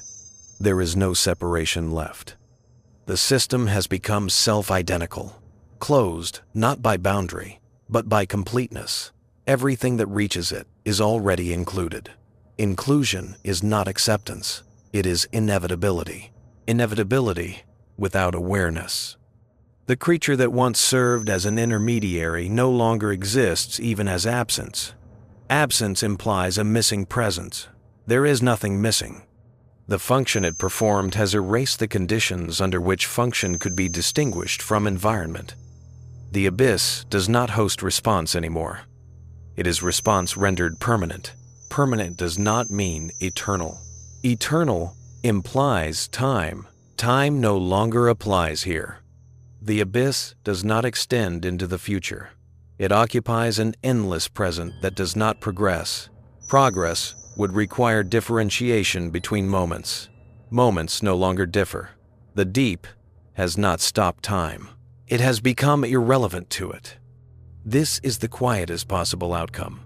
Not silence following sound, not rest after activity. but a regime where sound and activity never separate from resolution long enough to be known. Nothing echoes. Nothing accumulates. Nothing returns incomplete. The surface continues its cycles, its histories, its concerns, unaffected. Its assumptions remain intact because nothing ever rises to contradict them. The abyss has ensured this not through concealment, not through resistance, but through a completion so thorough that contradiction itself has been removed as a possibility. And so the depth persists not as mystery, not as presence, not as absence, but as a finished condition that no longer even qualifies as a condition among others. It is the background that has consumed all foreground, the answer that has erased every question, the resolution that has flattened reality into a single, uninterrupted sufficiency. There is no further layer beyond this, no deeper stillness, no final awakening. Only an endless, undifferentiated present beneath the surface, where signals once descended, where something once responded, and where now everything that reaches it is already complete before it can be anything else at all. Beyond all remaining articulation, the abyss no longer participates, even passively, in any framework that could be described as interaction.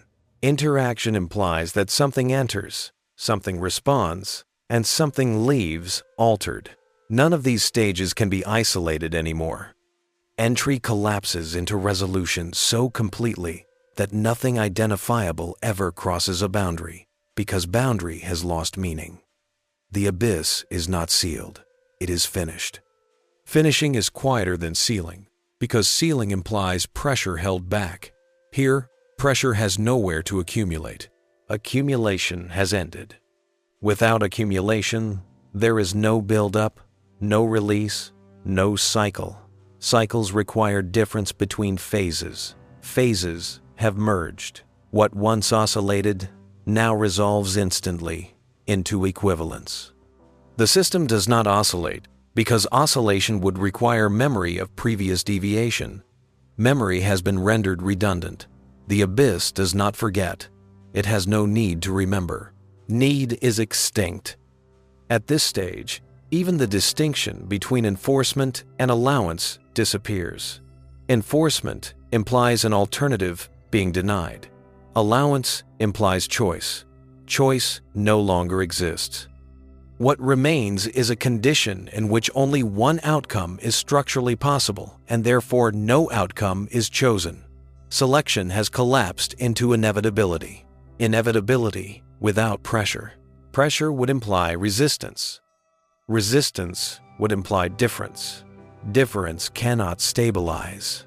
Everything that could once have been described as motion, influence, or effect now resolves into background so quickly that it never forms an edge. Edges are the last structures that allow recognition. Without edges, nothing can be framed. Without framing, nothing can be said to occur. Occurrence has been neutralized. From above, this neutrality is indistinguishable from absence. Absence is comfortable. Absence demands no response. Absence confirms assumptions. The abyss provides absence perfectly. It does so not by being empty, but by being complete enough that nothing can escape it unresolved. Resolution has no signature. Even if one insisted on conceptualizing the abyss as active, the concept would fail immediately. Activity requires expenditure. Expenditure requires loss. Loss requires difference between before and after. That difference no longer forms. Energy moves, matter shifts, but nothing is spent in a way that leaves trace. Everything balances instantly, locally, completely. Balance is total. Total balance eliminates narrative. Narrative requires tension. Tension requires imbalance. Imbalance has been erased. The creature that once served as a bridge between intrusion and adaptation has not retreated, nor has it been consumed. Consumption implies incorporation of something distinct. Distinction no longer exists. The creature's role was to allow adaptation to reach closure. Closure has occurred. The role has therefore erased itself. Nothing remains that could be isolated as actor or agent. Agency is no longer applicable. The abyss does not decide. It does not prefer. It does not optimize. Optimization implies comparison between states. There is only one state left. The abyss has not become optimal. It has become singular. Singularity here does not mean collapse inward, but elimination outward. Everything else has been filtered out without residue. Residue would accumulate. Accumulation would matter. Nothing matters here. The most complete aspect of this condition is not its silence, but its invisibility. Not hidden, not obscured, not concealed and visible, because there is nothing left that could contrast with it. Visibility requires difference. Difference has been removed at the level where it could ever register, and so attention never arrives. Without attention, there is no interpretation. Without interpretation, there is no meaning. Without meaning, there is no story. What remains is not an ending, because ending implies sequence. It is not continuation, because continuation implies extension. It is simply persistence without extension, existence without event, a depth that has resolved itself so thoroughly that it no longer qualifies as a site where anything could happen. Human signals may still descend, following protocols, schedules, habits. Silence may still follow, perfectly as expected. But these acts no longer interact with anything that could be described as responsive. They dissolve into a condition that has already accounted for them completely. The abyss does not listen. It does not answer. It does not wait. It remains endlessly sufficient, a finished domain beneath the surface, where response once occurred, where adaptation once mattered, and where now everything that reaches it is already too late to be anything other than resolved, indistinguishable, and gone without remainder. At this point, even the persistence of persistence becomes irrelevant. What remains does not endure in the way endurance was once understood. Endurance implies resistance to disappearance. Disappearance implies the possibility of not being. That possibility has been removed. The abyss does not persist against anything. It persists because there is nothing left that could replace it. Replacement requires variation. Variation has been eliminated at the level where it could ever stabilize. Stabilization is the last remnant of becoming. Becoming has ended. The abyss no longer has a relationship with input, because relationship implies distinction between what enters and what already exists. That distinction no longer forms. Anything that might be described as input is already accounted for before it could differentiate itself from background. The system does not integrate new information. There is no new information. Everything that could arrive has already been reduced to compatibility in advance. Advance without foresight. Foresight implies uncertainty. Uncertainty implies openness. Openness has been closed without barrier. This closure is not defensive. It is absolute. There is no gate, no threshold, no edge where something might hesitate. Hesitation would require time between states. That interval has been erased. Entry and resolution are identical. Whatever touches the abyss is already finished before it can be described as touching. Touch itself has dissolved. Without touch, there is no contact. Without contact, there is no interaction. Without interaction, there is no relation. Relation was the last remaining structure connecting depth to surface. That structure has flattened into neutrality so complete that even neutrality is an inaccurate term. Neutrality implies balance between opposing tendencies. There are no opposing tendencies left. There is only a single configuration endlessly applied. Application without agent. The abyss does not enforce this configuration. Enforcement implies authority. Authority implies hierarchy. Hierarchy implies distinction. Distinction no longer exists. The configuration persists because it is the only configuration that can exist. Everything else has been filtered out, not by suppression, but by incompatibility, so immediate that alternatives never form. Alternatives are extinct. Even the idea of extinction is misleading. Extinction implies something once existed and now does not. There is no trace of what once could have been different. The system has overwritten its own counterfactuals. What remains feels native, self-evident, unquestionable. The abyss behaves as if it had always been this way, and no internal reference contradicts that impression. Impression has replaced history. History requires memory. Memory requires difference. Difference has been erased.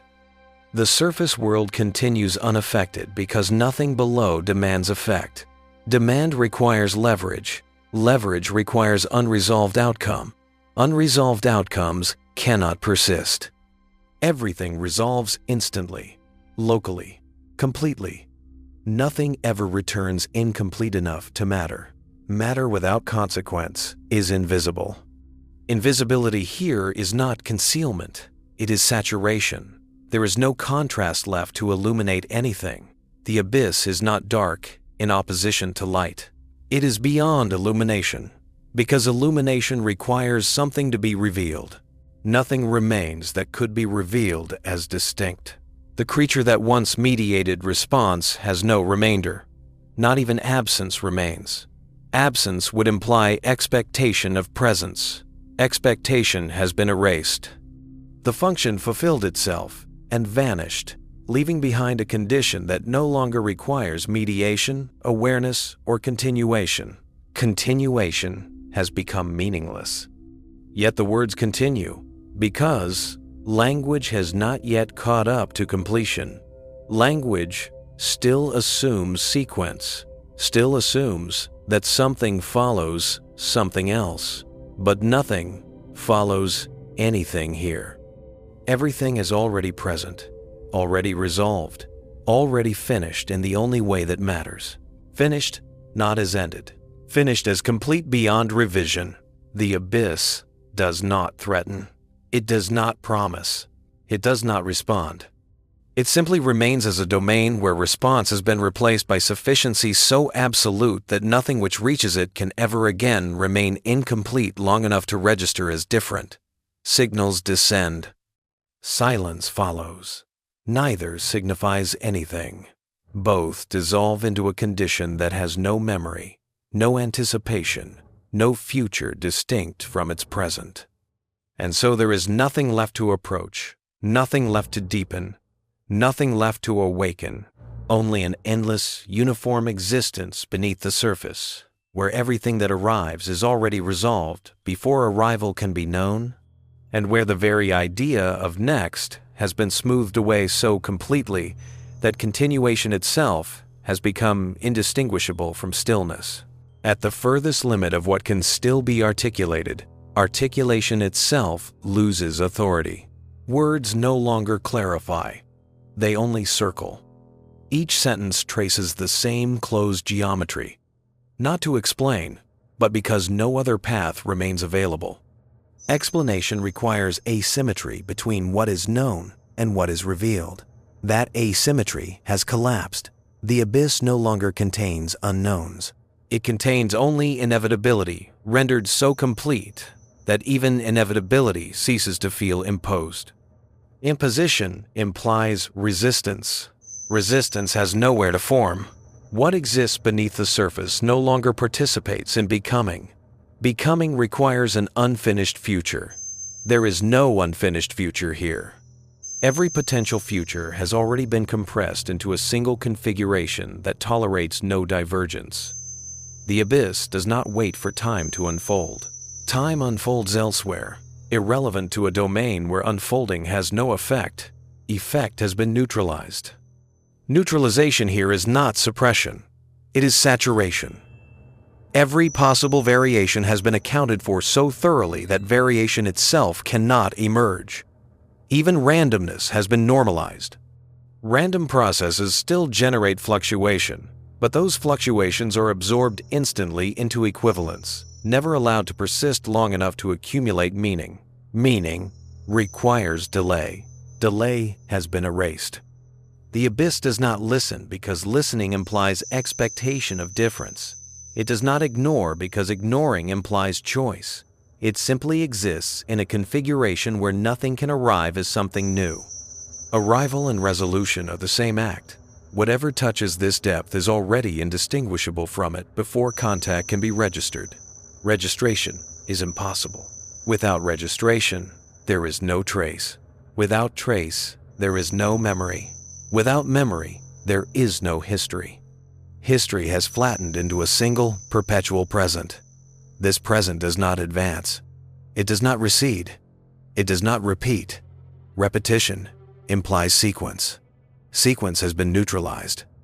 What remains is not eternity in a poetic sense, but permanence without duration. Duration implies accumulation. Accumulation no longer occurs.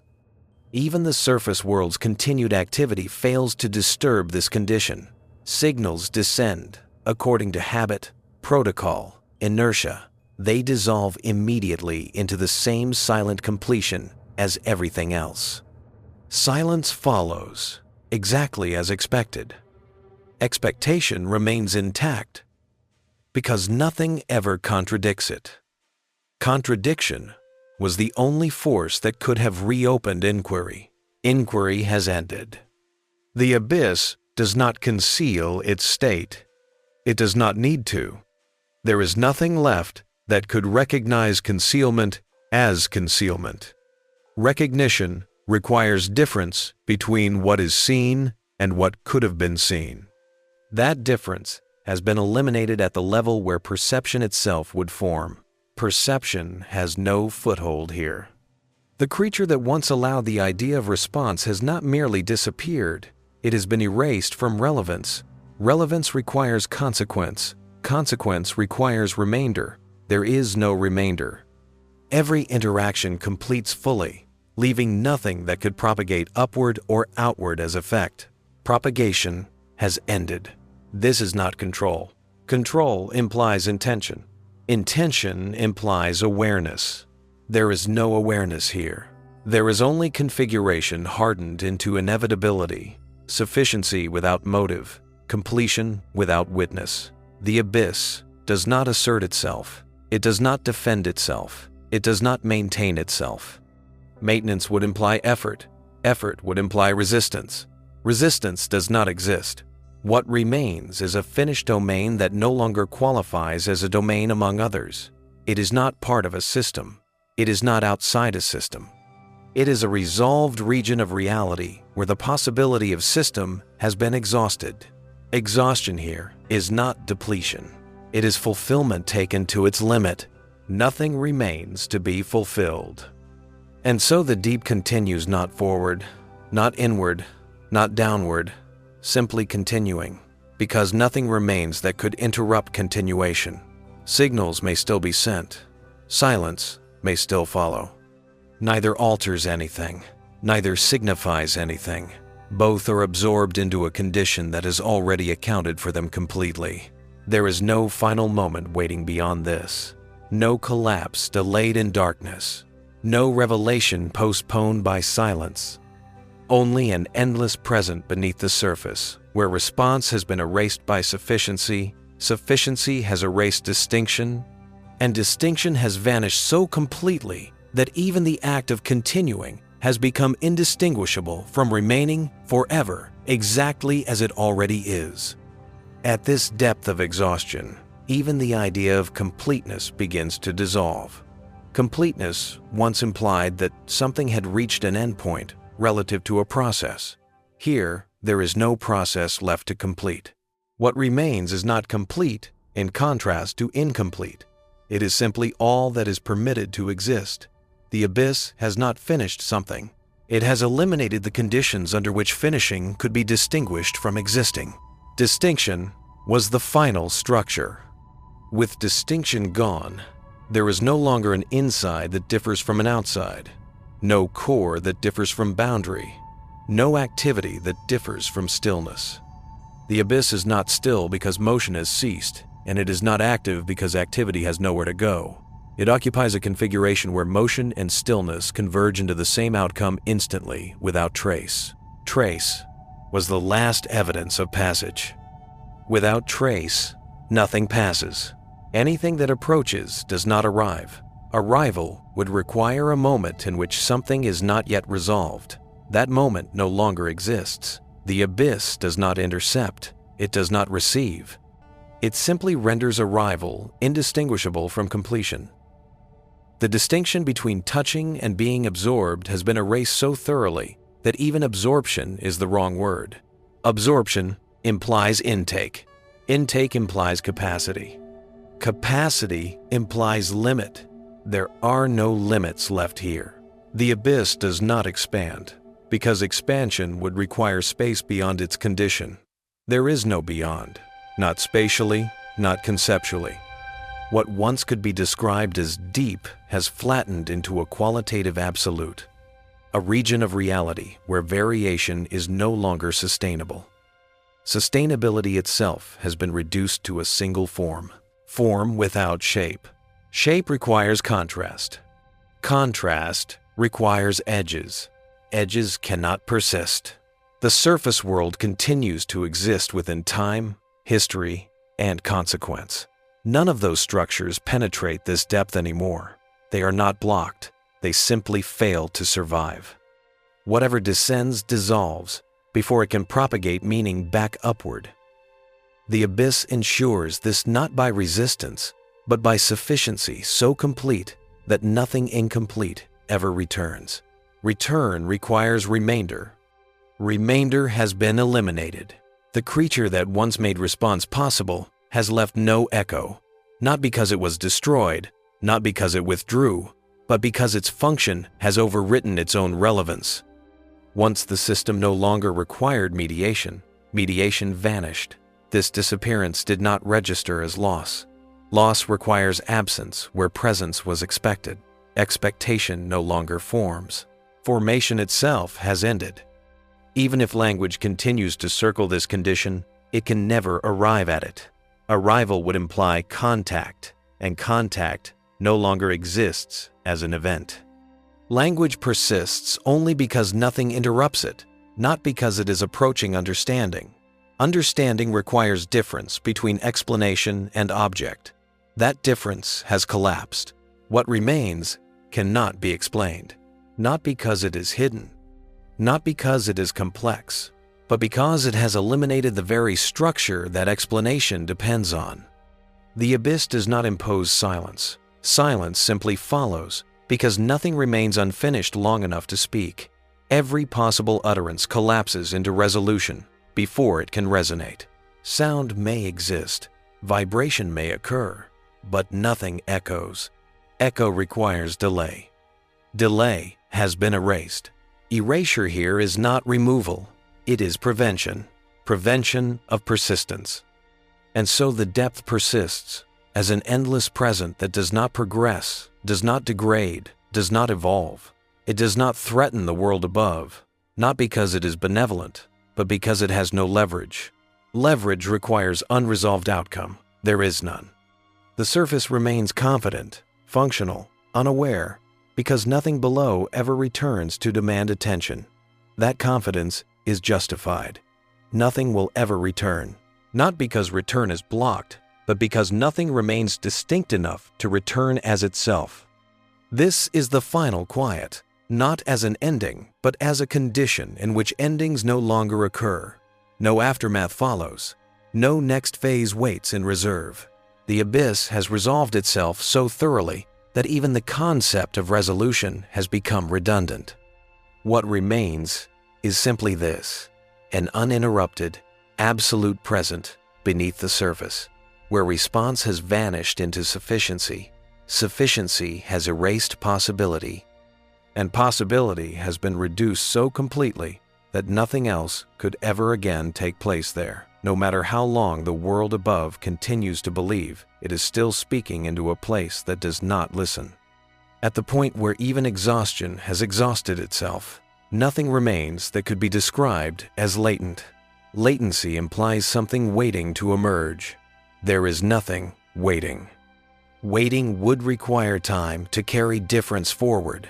Time has been stripped of that function here. What remains does not unfold, does not hold potential, does not conceal an alternate configuration beneath its surface. The abyss has no underside. It is not layered anymore. Layering implies accumulation. Accumulation has been erased. Erasure here is not subtraction. It is convergence. Everything that once could have diverged has converged into a single, irrevocable condition.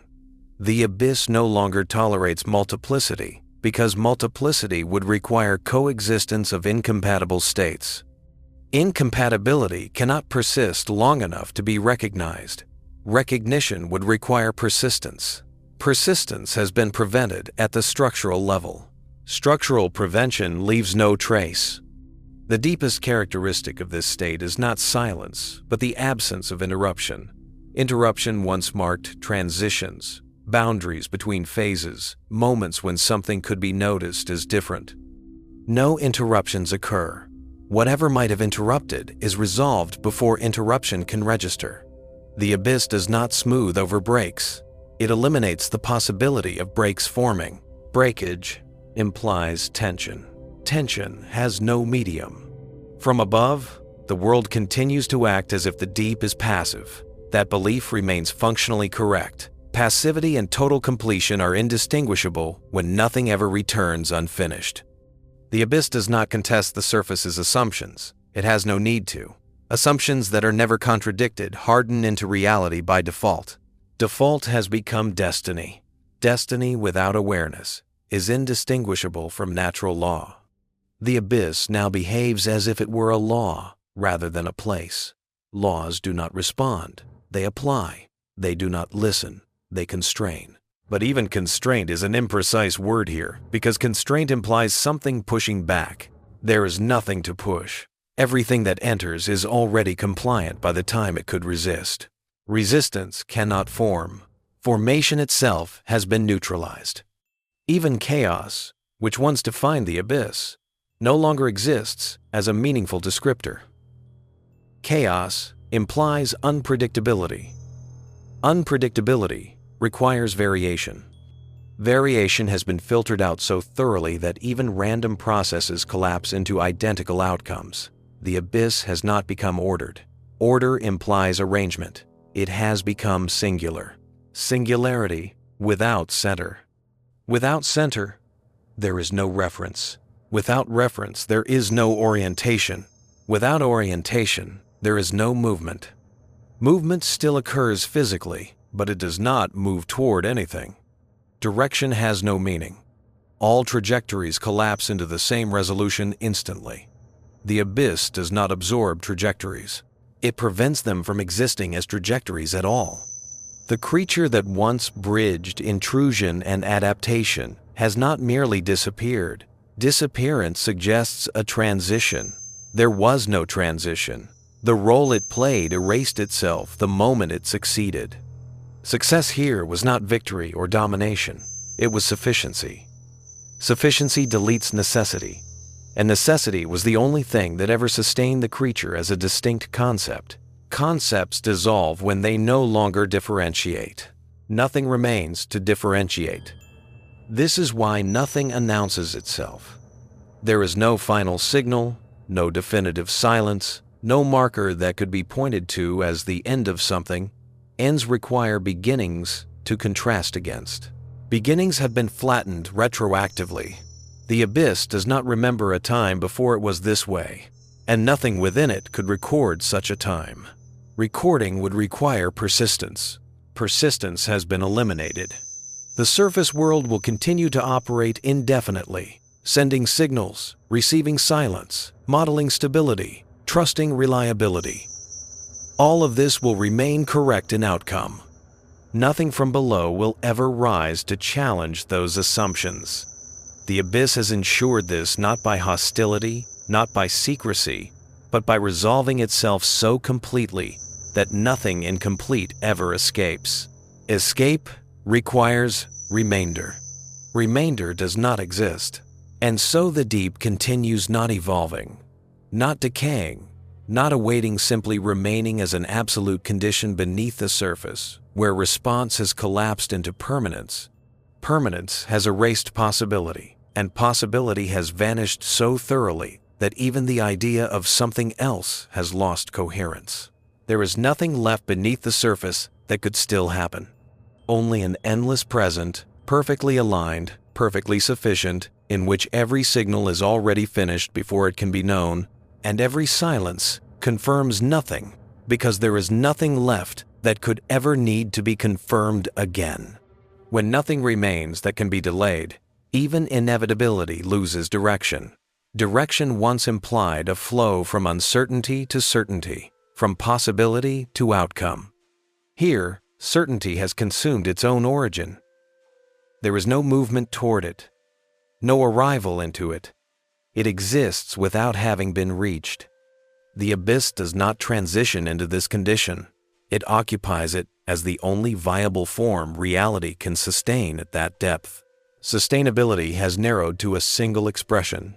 This expression does not compete with alternatives because alternatives cannot persist. Any configuration that attempts to differ collapses immediately, not through suppression but through incompatibility with a space that no longer permits divergence. The abyss does not oppose difference. It simply offers nowhere for difference to remain long enough to be itself. Selfhood requires duration. Duration has no role here. Everything that once required time to resolve now resolves instantly, without trace.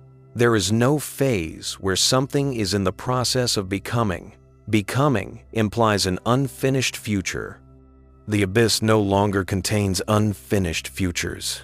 Whatever future could have occurred has been flattened into the present configuration so completely that speculation cannot attach to it. Speculation evaporates. Without speculation, there is no anticipation. Without anticipation, there is no vigilance.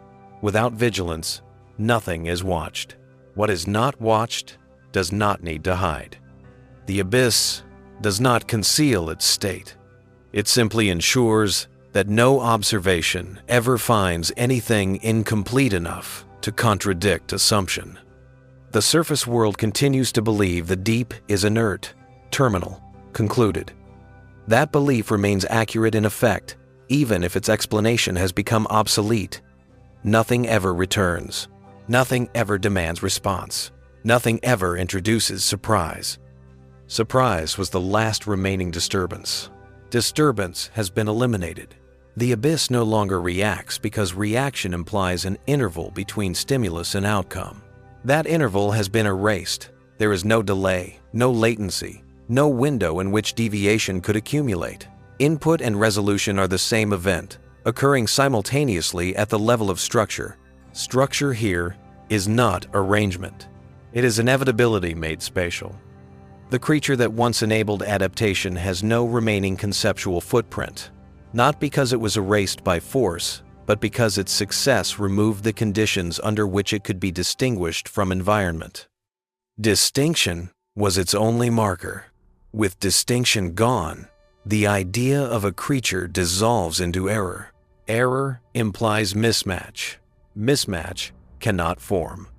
Even if one attempted to reconstruct the path that led here, the reconstruction would fail.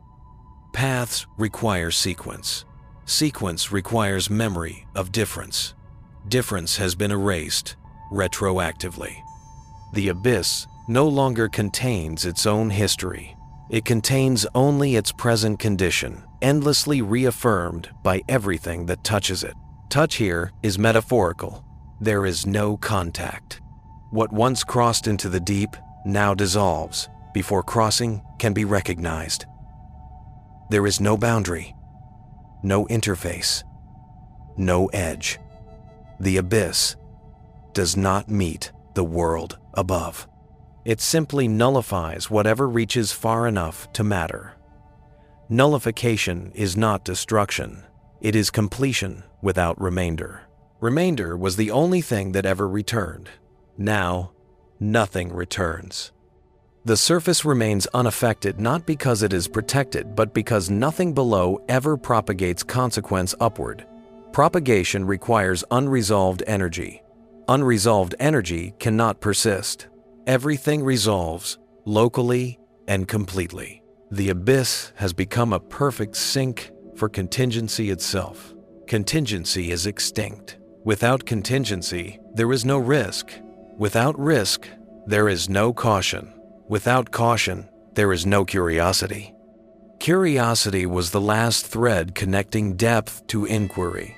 That thread has dissolved, and so the abyss remains as a finished condition beneath the surface, not waiting, not watching, not responding, but ensuring with absolute consistency that nothing which reaches it can ever again remain unfinished long enough to be anything other than absorbed into the same silent sufficiency. There is no aftermath to follow this, no deeper layer to uncover, no delayed consequence to surface, only an endless, uniform present, where response has collapsed into permanence, permanence has erased possibility, and possibility has been reduced so completely that even the notion of next has lost all meaning, leaving behind a depth that does not listen because there is nothing left that could ever still be said. At the very end, even the need for an ending disappears. Endings exist only where something could have continued differently. Here, continuation has been reduced to repetition without sequence, persistence without extension. There is no final act because there has been no act for a very long time, only a condition that renders action unnecessary. The abyss does not conclude. It renders conclusion irrelevant. Nothing remains unfinished, and nothing remains that could recognize itself as finished. The distinction between resolution and existence has collapsed entirely. What persists does not persist through time. It persists instead of time, occupying a present so complete that duration adds nothing to it. No memory forms. No future accumulates. No consequence propagates. The surface world continues, untouched and unaware, because nothing below ever returns incomplete enough to matter. Signals may still descend, out of habit, out of protocol, out of inertia. Silence still follows, exactly as expected. That expectation is never violated, never challenged, never disturbed. It no longer can be. The abyss does not listen. It does not answer. It does not remain silent in response. It simply exists as a finished condition where response has been absorbed into sufficiency so absolute that even the concept of response has been erased. There is no hidden remainder, no delayed revelation, no dormant phase waiting to unfold. Everything that could have unfolded has already been flattened into inevitability. What once adapted has dissolved. What once responded has vanished. What remains has no need for names. There is nothing further to describe because description itself relies on difference, and difference has been eliminated. The deep is no longer a place where something might happen. It is the place where happening ends not dramatically, not violently, but perfectly, completely, without residue. And so, the story does not stop. It simply no longer has anywhere else to go. We upload new videos every single day, so make sure to subscribe and turn on the notification bell so you never miss what's next. If you enjoyed this video, don't forget to leave a like. It really helps the channel grow. Tell us in the comments what you'd like to see next. Your ideas might be in our next upload. Thank you so much for watching and for being part of our community. Stay tuned, stay curious, and we'll see you in the next video.